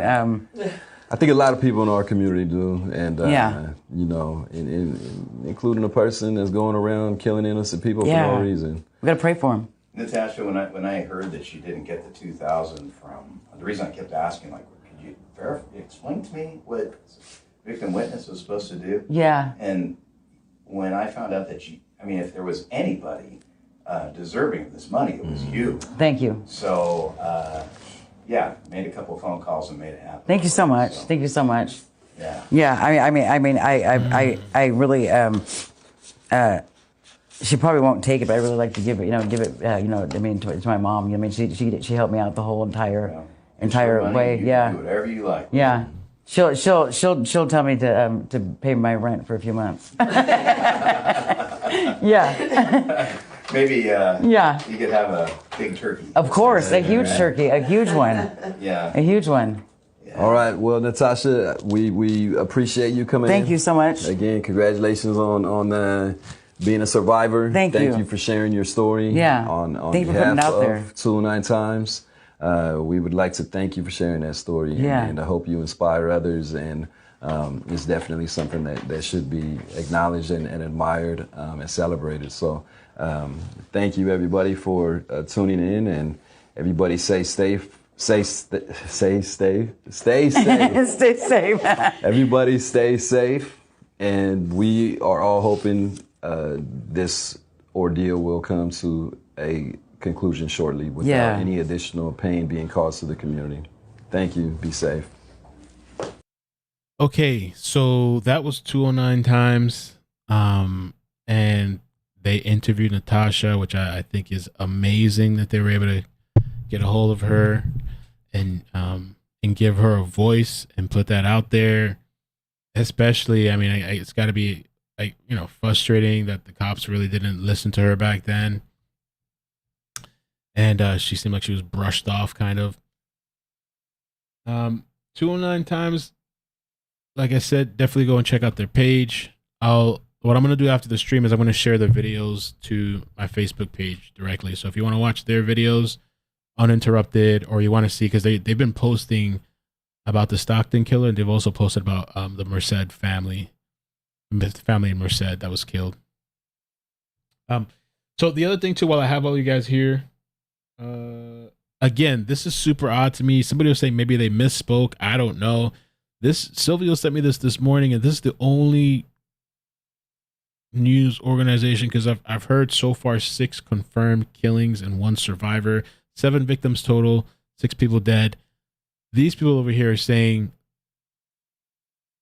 the suspected serial killer now linked to 12 murders. Where did they get that from? This was posted yesterday. This is a news organization. Now, police in California are now saying they have linked a suspected serial killer to more murders than originally thought. The Stockton California Police Department said Than originally thought.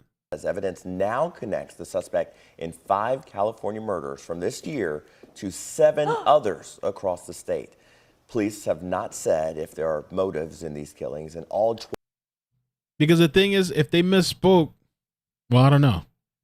Because there's the person that's talking, that's, I guess, the news person or whatever, and there's the person doing the titles or whatever, that's a different person, but maybe they're just listening to that person. They didn't verify it. I don't know. It's just weird. But this is the only organization that I could find that's saying 12. 12 cases, the victims were shot to death. And as more information in these cases come out. And what they were shot said to too, death. if you listen, I thought they said across multiple states. So maybe they're getting this from somewhere. I don't know. Police department says evidence now connects the suspect in 5 California murders from this year to 7 others across the state. Across the state. Police have not said if there are motives in these killings. In all 12 cases, the victims were shot to death. And as more... So I don't know, man. We'll have to wait and see. And the other thing too is that I haven't seen Stockton police say anything about that. I would think that's something they would be announcing.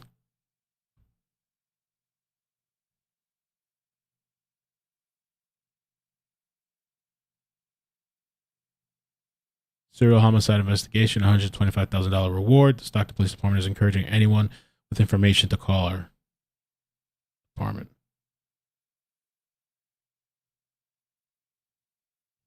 So that's all I see on there. So I don't know if they misspoke or not.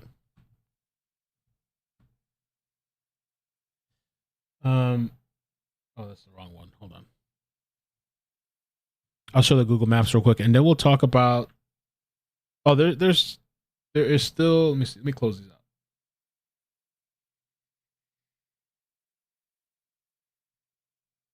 Okay, yeah, I wanted to show this too, and then I'll do the map. Tonight, for the first time, we are hearing from a woman who says she is the sole survivor of the suspected Stockton serial killer.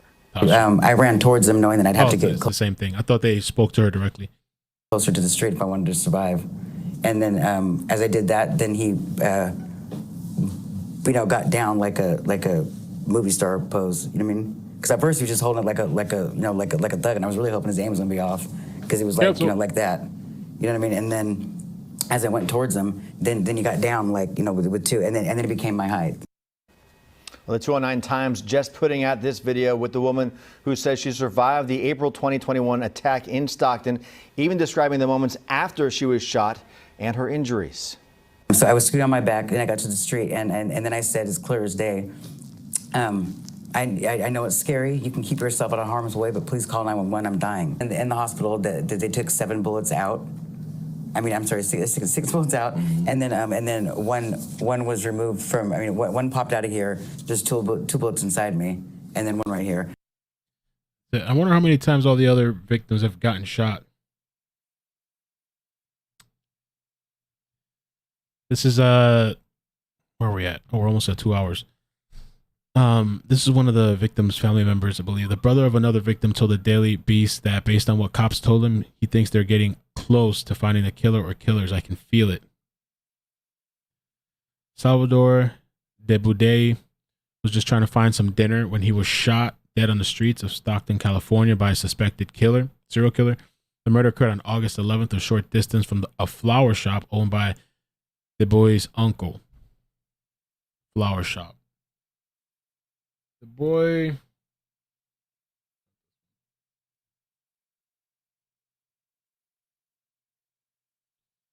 This is the person that was killed on the 4900 block.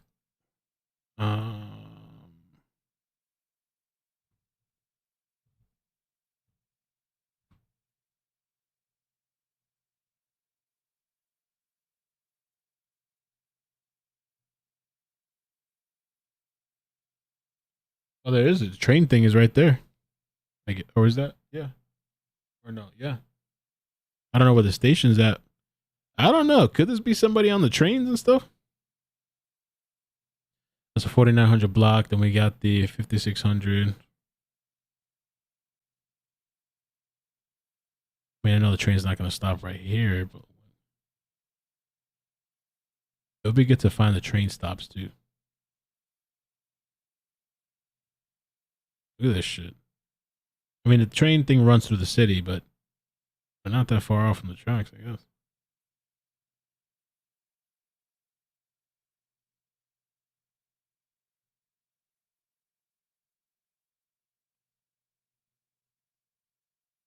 No, it's the street. The tracks right there. Let me see the. No, I don't know the location of the Oakland one. It would be good to know the Oakland location too. So he was shot at 9:49 p.m. in a parking lot on the 4900 block of West Lane. Police said officers found him with a gunshot wound and started life-saving measures. He died at the scene of the shooting, which was about 5 minutes away from the first homicide. Okay. The first one was at the 5600 block. And the time, July 8th, August 11th. He died at the scene of the shooting, which was about 5 minutes away from the first homicide. Debude's wife, Ana Lydia Lopez, says she found out about the possible connection between all the homicides through social media and is upset that Stockton police haven't reached out to give her family information. It's caused a lot of pain to our family. The wife of Salvador Debude, she said that she met Debude roughly 28 years ago when they were students at Franklin High School. They reconnected later in life and were married 12 years. To be honest with you, part of me died with him that day, Lopez said. It's been hard. It's been really, really hard. In addition to his wife and daughter, Debude is survived by his 3 younger brothers and his mother and father. The family is now left wondering who killed the 43-year-old. KCRA 3's Lizay Mitri spoke to his wife today. Lizay, what did she have to say? Andrea, she says she can't even put into words what this has done to her family. She saw him just 3 hours before police say he was shot and killed in the parking lot of this shopping center. News Nation. I can do it after. This busy street in Stockton is a parking lot that the wife of 43-year-old Salvador Dubity Jr. has visited several times in the last 2 months. My husband was killed here on August 11th. 2022. Ana Lydia Lopez, who didn't feel safe showing her face on camera, says she found out when a family member texted her about Dubity's murder. Shot to death just before 10 in this parking lot near Popeyes off West Lane, according to Stockton police. To be honest with you, a part of me died with him that day. It's been hard. It's been really, really hard.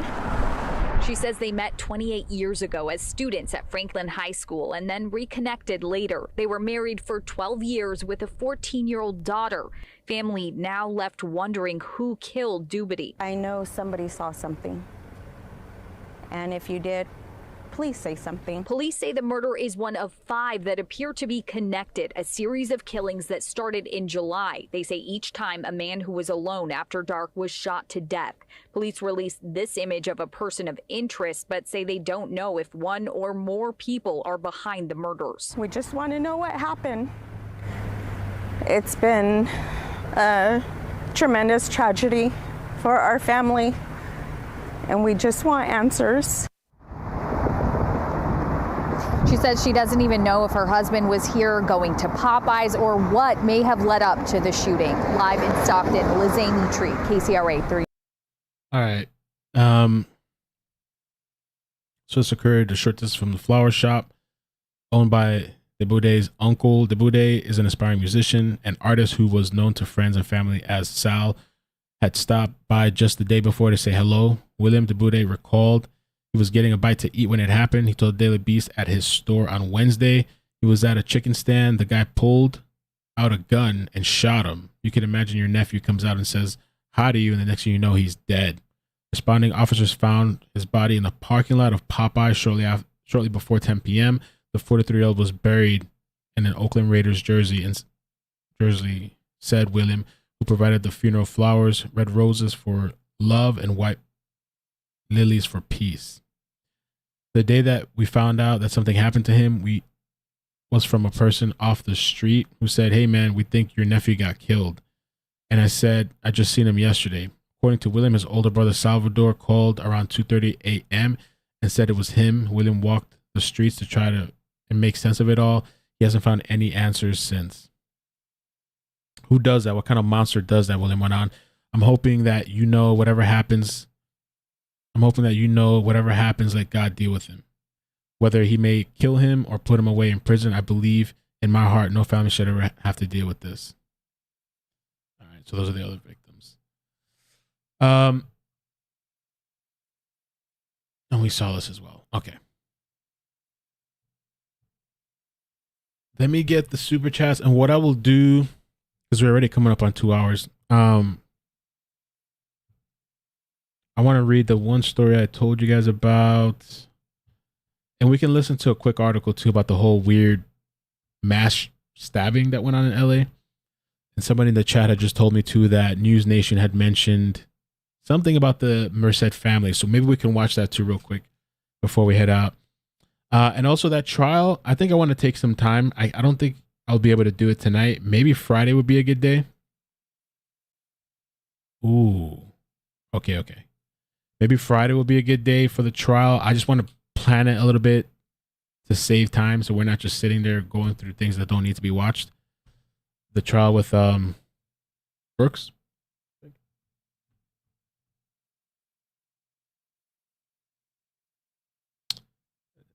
Merced kidnapping suspect worked for family.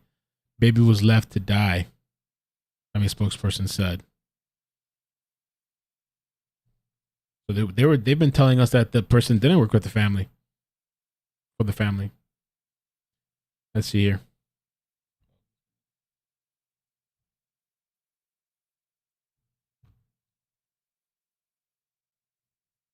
Damn, school massacre in Thailand. 36. Wow. Victims, 24 children. Oh, don't mind. An 8-month-old baby, her parents and her uncle, who were kidnapped in Merced County. A spokesperson for the victim's family sharing more about how they knew the suspect and a possible cause of death for that precious baby girl. Good afternoon, and thanks for joining us for Action News Live at 4. I'm Margot Kim. And I'm Dale Urong. Action News anchor Vanessa Vasconcelos joins us live from Merced, just hours ahead of a candlelight vigil the city has planned. Vanessa? Well, Dale, Margot, today we spoke with family friends who say this isn't just devastating for the family of the victims, but this is devastating for the entire community. We are talking about a family that was so involved in everything from service at their temple to youth sports. This was a family that gave back, so everyone we've spoken with today clearly shaken. Now, it was just 24 hours ago that the bodies of Jasdeep Singh, Jasleen Kaur, their 8-month-old baby Aroohi Dheri, and the baby's uncle Amandeep Singh were found in an orchard in a rural area near Dos Palos. They were abducted from the family's trucking company Monday. The kidnapping captured on surveillance video. Detectives have spoken with suspected killer Jesus Manuel Salgado, who is still in custody but at the hospital. They haven't released any motive, but we are learning through a family spokesperson that Salgado worked for the victim's family business 2 years ago. What? But how did he? What? Wait, what? Detectives have in an orchard in a rural area near Dos Palos. They were abducted from the family's trucking company Monday. The kidnapping captured on surveillance video. Detectives have spoken with suspected killer Jesus Manuel Salgado, who is still in custody but at the hospital. They haven't released any motive, but we are learning through a family spokesperson that Salgado worked for the victim's family business 2 years ago. So he worked for these people's business as well, because the first victim that we know of, he was working at that job and he got fired. And so he went, after he got fired, to these people's house, held them at gunpoint, robbed them, but they didn't kill them. And so now we're finding out for this family too, I guess. He worked with this company around 2 years ago. So as a truck driver, so there was some kind of argument. I think they have a little bit, argument on that time, around 1.5 to 2 years ago. So then I think he leave the company. Sheriff Warnke says his detectives are still looking into the exact relationship between the suspect and victims, but says there are similarities between this case and Salgado's. Yeah, he worked for the Singh family. 2005 conviction of kidnapping when he held 5 convictions, and Salgado's 2005. There are similarities between this case and Salgado's 2005 conviction of kidnapping when he held a family at gunpoint. That family friend went on to tell us that Jasleen and the baby, they're not typically at the business, but they were there helping with paperwork at the time, or at least Jasleen was. They also tell us Amandeep Singh leaves behind a wife and 2 children. Today, they gathered at a family home in Atwater. Immediate family members were too upset to speak on camera, but a family friend detailed what a kind and loving group they were, adding they are just heartbroken. Now, as for Wednesday's tragic turn of events, the family friend also tells us the baby wasn't killed immediately, rather left for dead. Sheriff Warnke says he'll leave that to the coroner to determine, but that does appear to be the case. Now, back here live, we are at Bob Hart Square, where we are just hours away from a vigil. Family not only expected to be here, but the entire community, as this was a family that had deep roots tied to the North Valley. Reporting live in Merced, Vanessa Vasconcelos, ABC 30 Action News. Thank you.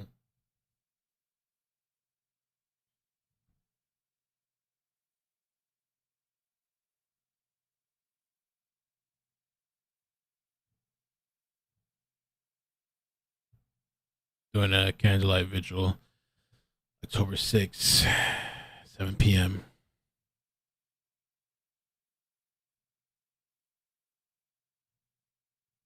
It's a sad night, as you guys are well aware.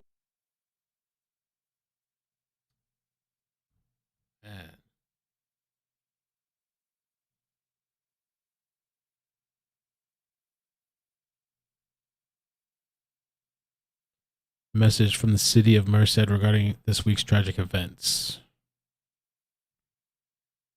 We cannot adequately express our sorrow for the Singh family and friends who have lost their loved ones. No family should have to endure such a horrible tragedy. We offer words of peace and comfort during this very difficult time. Merced stands with the Sikh community. Okay, wow. So they left this baby. I guess this guy just left the baby, which, I mean, left the baby to die too. He could have told somebody. Maybe he could have sent somebody there. Or, I don't know. Okay. I kind of have to head out of here. Let's do this shooting thing real quick. Just to kind of know what's going on in Vegas. Back here at the Thomas and Mack, John Sandler with you, Rebels. Our special guest is Farhad Naqvi. Oh, Las Vegas. Okay, I was saying Cali. I don't know why I said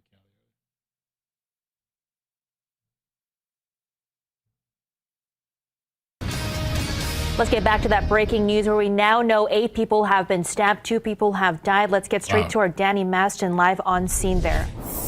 I can see no hotels are shut down. Again, people are just having a hard time getting back to their hotel rooms. All right, Danny Maston, thank you so much.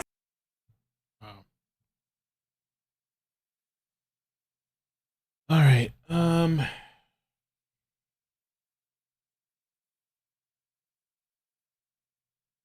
Described the suspect as a Hispanic man in his early 30s. Police said he doesn't appear to be a local resident. He's just on the run. Everybody good? This was after one death. Sure these guys are good. How did I catch this guy yet? Got a couple are still back here. Briefing, okay? And then subsequently, Captain Dory Corn is going to provide you the update of the investigation. Please do not get into any investigative questions. We'll provide a comprehensive press briefing at 3 o'clock at Metro headquarters. Right now, our intent here is to calm the public and let you know the status of the scene. So have some professionalism, please. Good afternoon, folks. My name is Dory Corn. I'm captain with the Las Vegas Metropolitan Police Department. I oversee our Homicide, Sex Crimes, and Abuse Neglect Bureau. I'm here today to brief you on an incident that started around 11:40 this morning when we received multiple 911 calls regarding a stabbing or a series of stabbings that was occurring on Las Vegas Boulevard near Sands and Las Vegas Boulevard. Our officers immediately responded, and with the help of security partners, were able to take the suspect into custody very quickly, and we were also able to start rendering aid to the multiple victims. As of now, we estimate that there are 8 victims that were a part of this incident, and then the 1 suspect that we took into custody. Of the 8 victims, unfortunately and very tragically, 2 of them have passed. There are 3 others that are in critical condition, and then the others appear to be stable, but we will update as we know more information.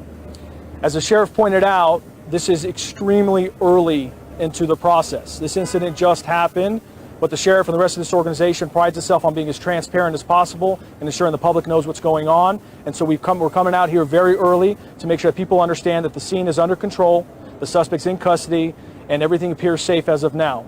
There are some egress issues in terms of the Las Vegas Boulevard being shut down. That's part of our investigation. We're just trying to recover some evidence, secure some of the scenes, but there is not a safety issue at this time. We will open up the streets as soon as we possibly can, and we will also continue to provide additional updates. As the sheriff pointed out, we'll provide another briefing around 3 p.m. today with a lot more details of what's going on. At this time, I will just wrap up by saying we do know that the weapon that we recovered was a large kitchen knife, and then everything else in terms of the investigation is still very early into the start. With that, I think we have time just real quickly for a question or two, and then we had to get right back to the scene. Do you know anything about a motive at this point? Sorry, as of now, it's very too early, but it's important just to reiterate to the public that we have secured the scene and it is safe for everyone right now. Captain, there were some early reports that some of the victims might have been, they were described as chauffeurs, but can you clarify that and just to... Still trying to talk to each of the victims and figure out...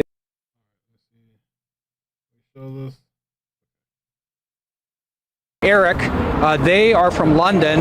This is their first trip ever to Las Vegas, and guys, I appreciate you talking to me because I know what you saw is not something pleasant at all. And Helen, I just want to start with you. So you didn't see the attack, but you saw what happened after the attack. Can you just describe to us what you did see? I saw a guy, he was wearing a t-shirt and he was screaming, saying he was stabbed. And he pointed to this guy who was on the bicycle full of tattoos, saying where the stabber was heading towards. And then he was walking across, bleeding, until he took his t-shirt off, put it on his chest. In the end, I think he was in so much pain, he sat at the bottom of the escalator, and all I can see, he was like shaking. Oh my God. It was horrible. And you know, I guess I should have warned people. I guess if kids are watching, again, this is something that's difficult to hear. So I just want to give you a moment, if your kids just happen to be watching, that what we're seeing and what we're hearing here on the Strip is disturbing. So I just want to give you a moment, if anybody is watching that maybe shouldn't be watching, to maybe turn the TV off or take them out of the room. Again, you know, this is something that has happened here and we're covering it, but it is not easy to talk about, and it's not always easy for people to hear, especially after what happened on 1 October. So I just want to give you just a second here. Again, if you have some kids in the room, to maybe leave the room. This person who was stabbed, and then you also saw a woman. What can you tell me about her? Yeah, we were walking across the bridge towards the Wynn Hotel at around 11:40 this morning, and as we came up on the bridge, we suddenly heard. Oh, long. I've never seen the news do that before, like that long. You know, this young lady screaming frantically, so loud, and I initially thought she probably had won the jackpot because she would look like she was with friends, and she was sort of jumping a bit. So I said to Helen, maybe she's won the jackpot, she's celebrating.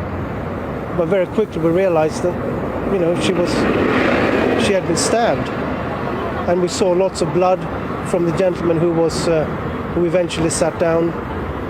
And loads and loads of people were walking out from the Wynn Hotel who didn't know what had happened at all. The lady collapsed though. Yeah. She collapsed as well. She collapsed. And you, Helen, you were explaining to me that there were some people who were trying to help. What were they trying to do to help these people? They were just asking him questions. It wasn't like helping. I don't know, because the gentleman was just sat at the bottom and no one really went to him and say, you know, try to, you know, hold that bleeding. Mm-hmm. And it took 10 minutes. That's why I was so disappointed to experience that. It took 10 minutes for any police or any ambulance to come over and help this gentleman. It seemed to take forever. Took a while. Yeah. And then how did it end? What did you see happen then? How did you see these people be helped by authorities? The ambulance came and so forth? Yes, we even have we saw the gentleman being taken to an ambulance. I think just across, across. One in To the Just left round of the corner, tunnel, yeah, yes. just round the corner. Now, I know this is your first time to Las Vegas, and you told me, as we were speaking before, that crime certainly does happen and can happen anywhere. But you also said some things about Las Vegas, about the people here. Can you explain that again? Well, our first time in Las Vegas, we arrived on Tuesday, and we loved your city. The people here are wonderful, and we see people from all over America, from other countries, but it's a beautiful city. Welcome to America. It has a lovely buzz about it, and people are here to enjoy themselves, to see your wonderful shows, eat some... Well, it's really everywhere, all the crazy stuff. Yeah, it seems like there's something going on, man. Something in the air, something, I don't know, maybe in this stuff people taking now, they keep wanting to take shots and stuff. I'm being a little somewhat sarcastic, but something going on, man. They're going crazy. Let me get these before I forget it. Leslie, Nicole, if I didn't get you before, thank you for the super chat. Leslie, thank you for the super chat. She says, I hope this killer doesn't get another gun or bullets, but go sleuths. Thank goodness we have her to give her testimony. Natasha, yeah. You, thank you for the 2-month membership. Faith up, thank you. R. Nico, thank you for becoming a member. NP, I think these are hate crimes. This person is targeting homeless and Mexicans or someone they perceive as Mexican. Yeah, not everybody was homeless, but it does seem to be so far. I mean, I don't know what the Mexican, like the population is over there too, but so far it seems like that. AZ Native, thank you so much for the super chat. Says, thank you, Mel. Thank you. Center, 8-month membership. Thank you. The survivor story is amazing. She is so well spoken. Arnaldo, thank you for the super chat. Says, great story on the survivor. FYI, my wife yesterday said she noticed I use amazing a lot now. You should somehow coin the word. I got that from JLP. I didn't come up with that. But yeah, I love that saying too. I've never stopped ever since I heard it from that guy. Elizabeth Mayer, thank you for the 13-month membership. Holy crap. News Nation is talking about the kidnapped family and the guy who murdered them worked for them. Thank you. Yeah, we just saw the clip. I'm not going to play the News Nation thing now because we saw the news article. What I wanted to show one more thing because I have to wrap it up. And we may come back. I don't know. There's so much stuff going on. I don't even know. I'm not sure what we want to do next. What's going to come next. I'm going to clip this for a video. Maybe I can post it to YouTube or just Facebook. I came across this earlier. You know what? Hold on. Let's get rid of the ads.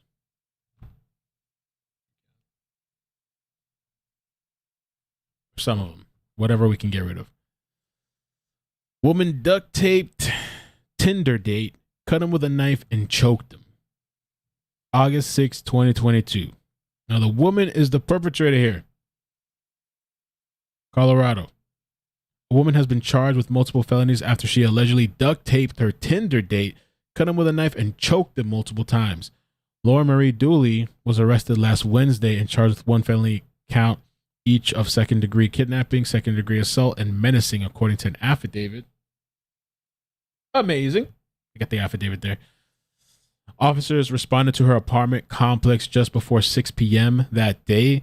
They were investigating an unknown call for assistance. When they arrived, they found the victim naked in a parking lot. The 21-year-old was bleeding from a cut on his left arm and was backing away from Dooley, who appeared to have blood smeared on her arms and hands, according to the affidavit.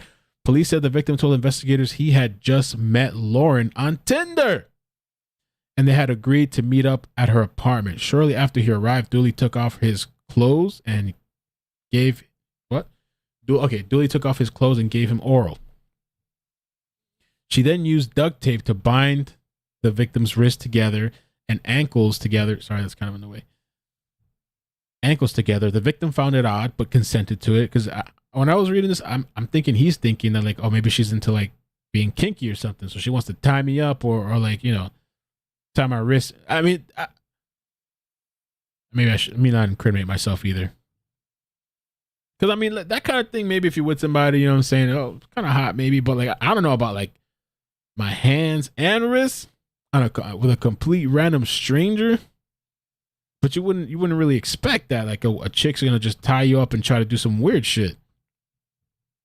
And so the victim found it odd and consented to it. It's like, all right, fuck it. Like, I guess, you know, However, when Lauren produced a kitchen knife and demanded he get into her bedroom, the victim no longer consented to staying at the residence. Fearing Lauren would harm him with the knife, he obeyed her and got into her bed. Lauren climbed on top of him and proceeded to use the knife to cut his left shoulder. Lauren then used both her hands and applied direct pressure to the victim's throat for approximately 20 seconds, making it difficult to breathe. So she's literally choking the shit out of this guy, cutting his arm or shoulder. Lauren stopped, but only to procure a belt and then place it around the victim's neck. She tightened the belt for another 20 seconds, once more making it difficult to breathe. When she took it off, she checked the victim's neck for a pulse. The victim told police that Dooley, a small Michigan town, is locked in a war over words. The battle is over these 5 books. Just mute it. Completely just messed up the mood and reading. So she tightened the belt for another 20 seconds, once more making it difficult to breathe. When she took it off, she checked the victim's neck for a pulse. The victim told police that Dooley ordered food from DoorDash and told him that if he said anything, she'd kill him. After eating, she got into bed with the victim and fell asleep.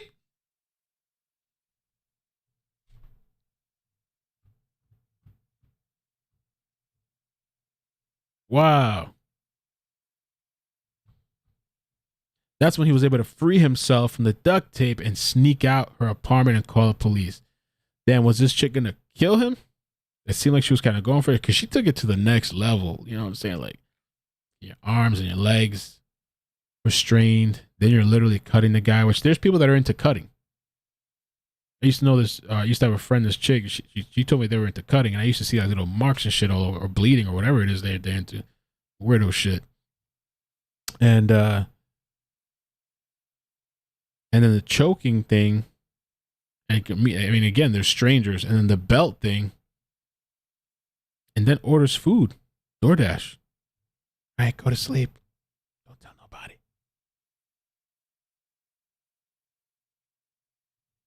I want to download this. Let me download this here.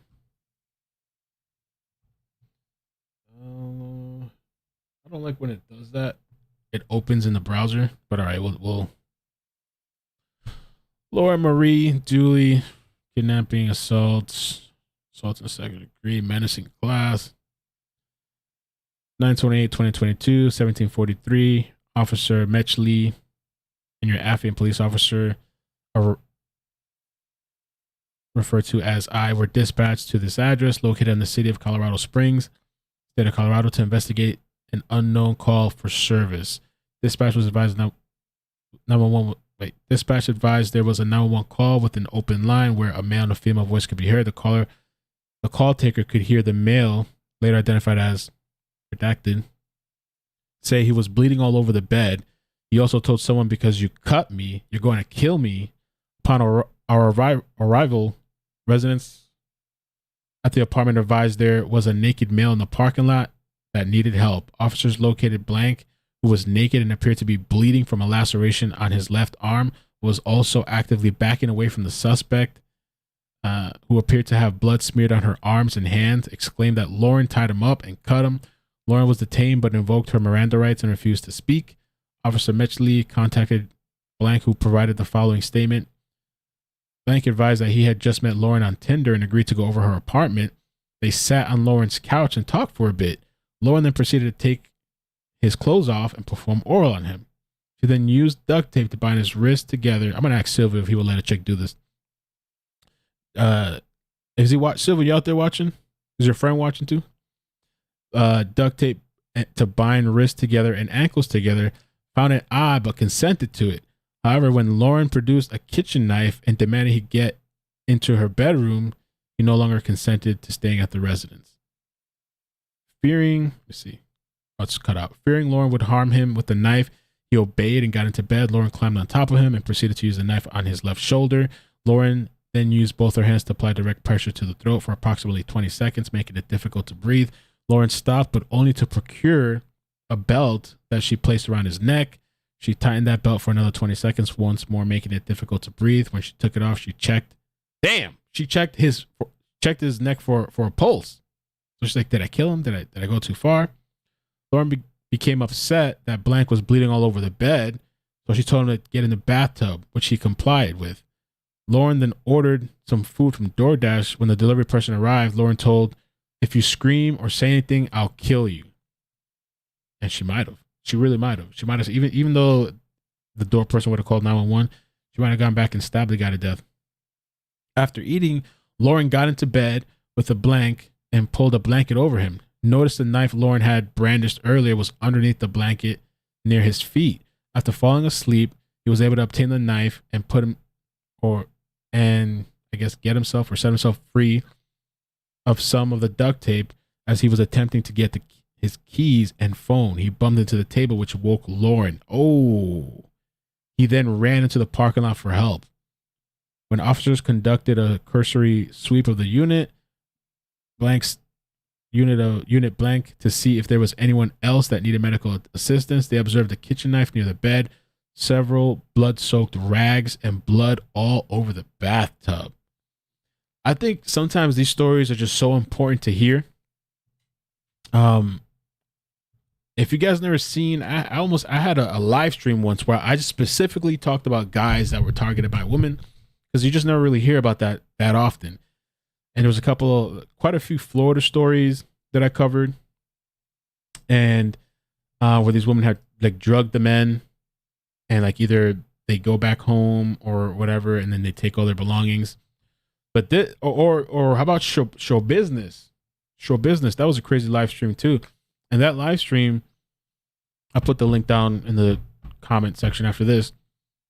That woman, I don't remember too much of the details. I think that's still in trial, but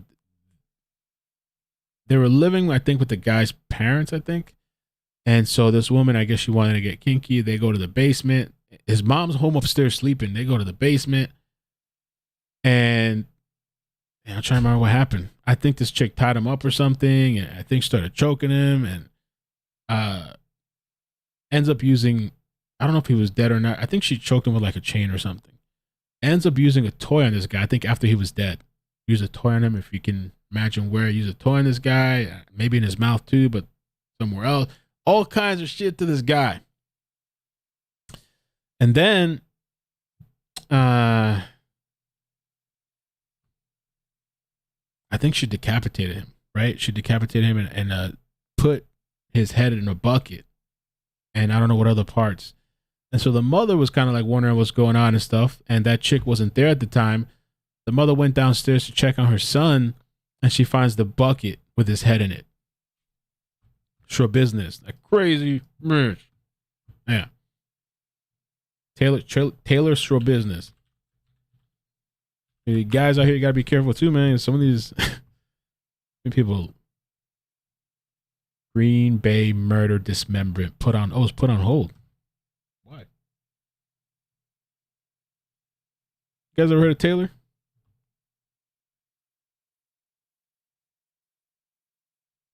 We read the whole affidavit. I think I did a video, and that it was graphic. The little highlight that I gave you now was nothing. That affidavit thing was graphic.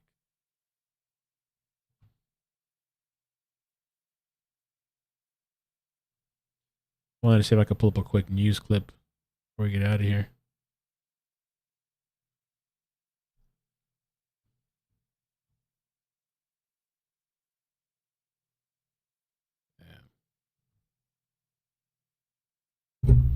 Business admitted to using meth, marijuana, and trazodone just before the alleged crimes.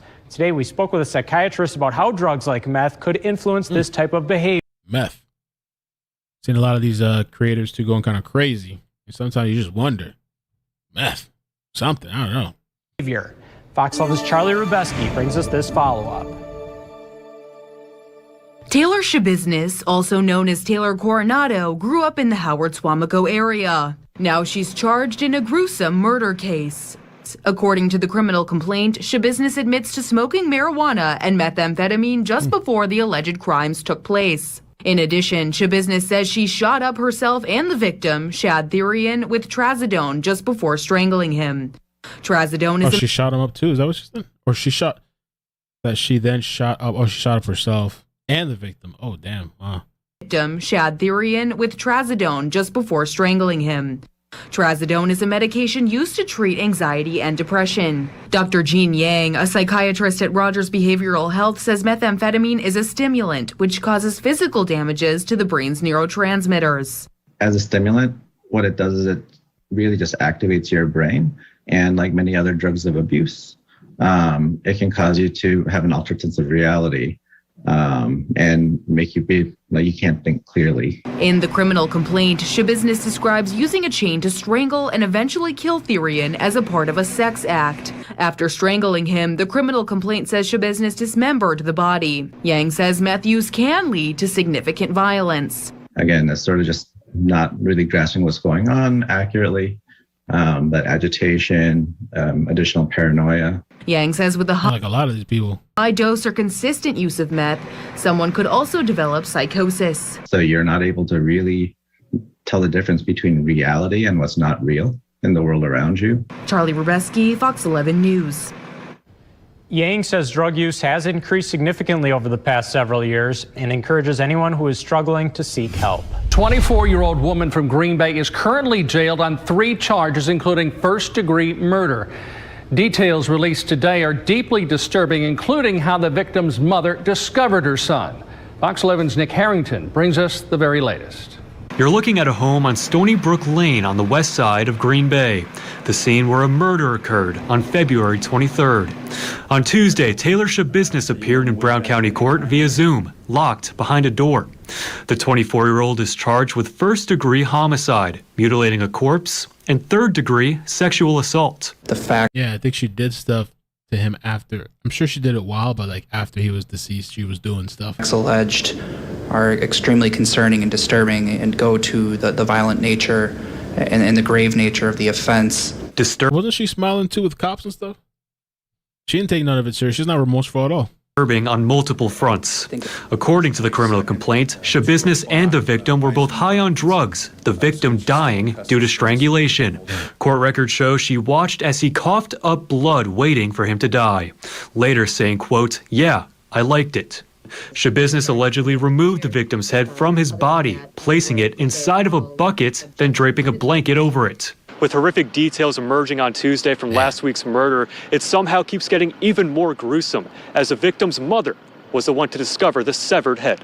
The criminal complaint shows the victim's mother was awakened between 2:30 and 3 in the morning on February 23rd from a door being slammed. Thinking Shabiznes had left, the mother went into the basement, and as she was walking up the stairs, she noticed the bucket.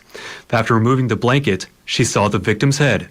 Shabiznes allegedly told police all the body parts should be in the basement, but a foot or leg should be in a minivan. She is scheduled to next appear in court on March 22nd while being held on an incredibly high bond. I think that given all these circumstances and factors, that $2 million cash bond is appropriate. I'll also order the defendant not to have any contact with the victim's family.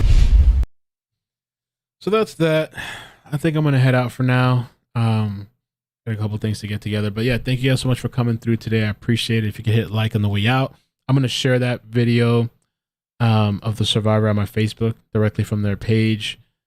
And I'm going to be following updates with the Merced family, the Singh family, or also the serial killer thing. There's a missing person that I want to cover. There's somebody else that emailed me too. I think she said she's a mother that her daughter's missing, but I don't have any information, name or anything. She just sent me her phone number, so I might try to call like tomorrow or the weekend. I don't know. There's a lot of stuff going on, and I do want to, that trial, I want to figure out some timestamps and stuff that we could watch to have a little bit of relief, even though what did that guy do again? Brooks, he did kill somebody though, right? How many people did he kill? Brooks. Oh, 6 counts. Damn. 6 counts of first-degree homicide. Even though he killed people, the shit that this guy is doing in court, I haven't watched a second of it yet, but I just heard it's crazy. And he's representing himself, which almost reminds me of Ronnie O'Neal. That trial was crazy. So, but yeah, I got to head out of here.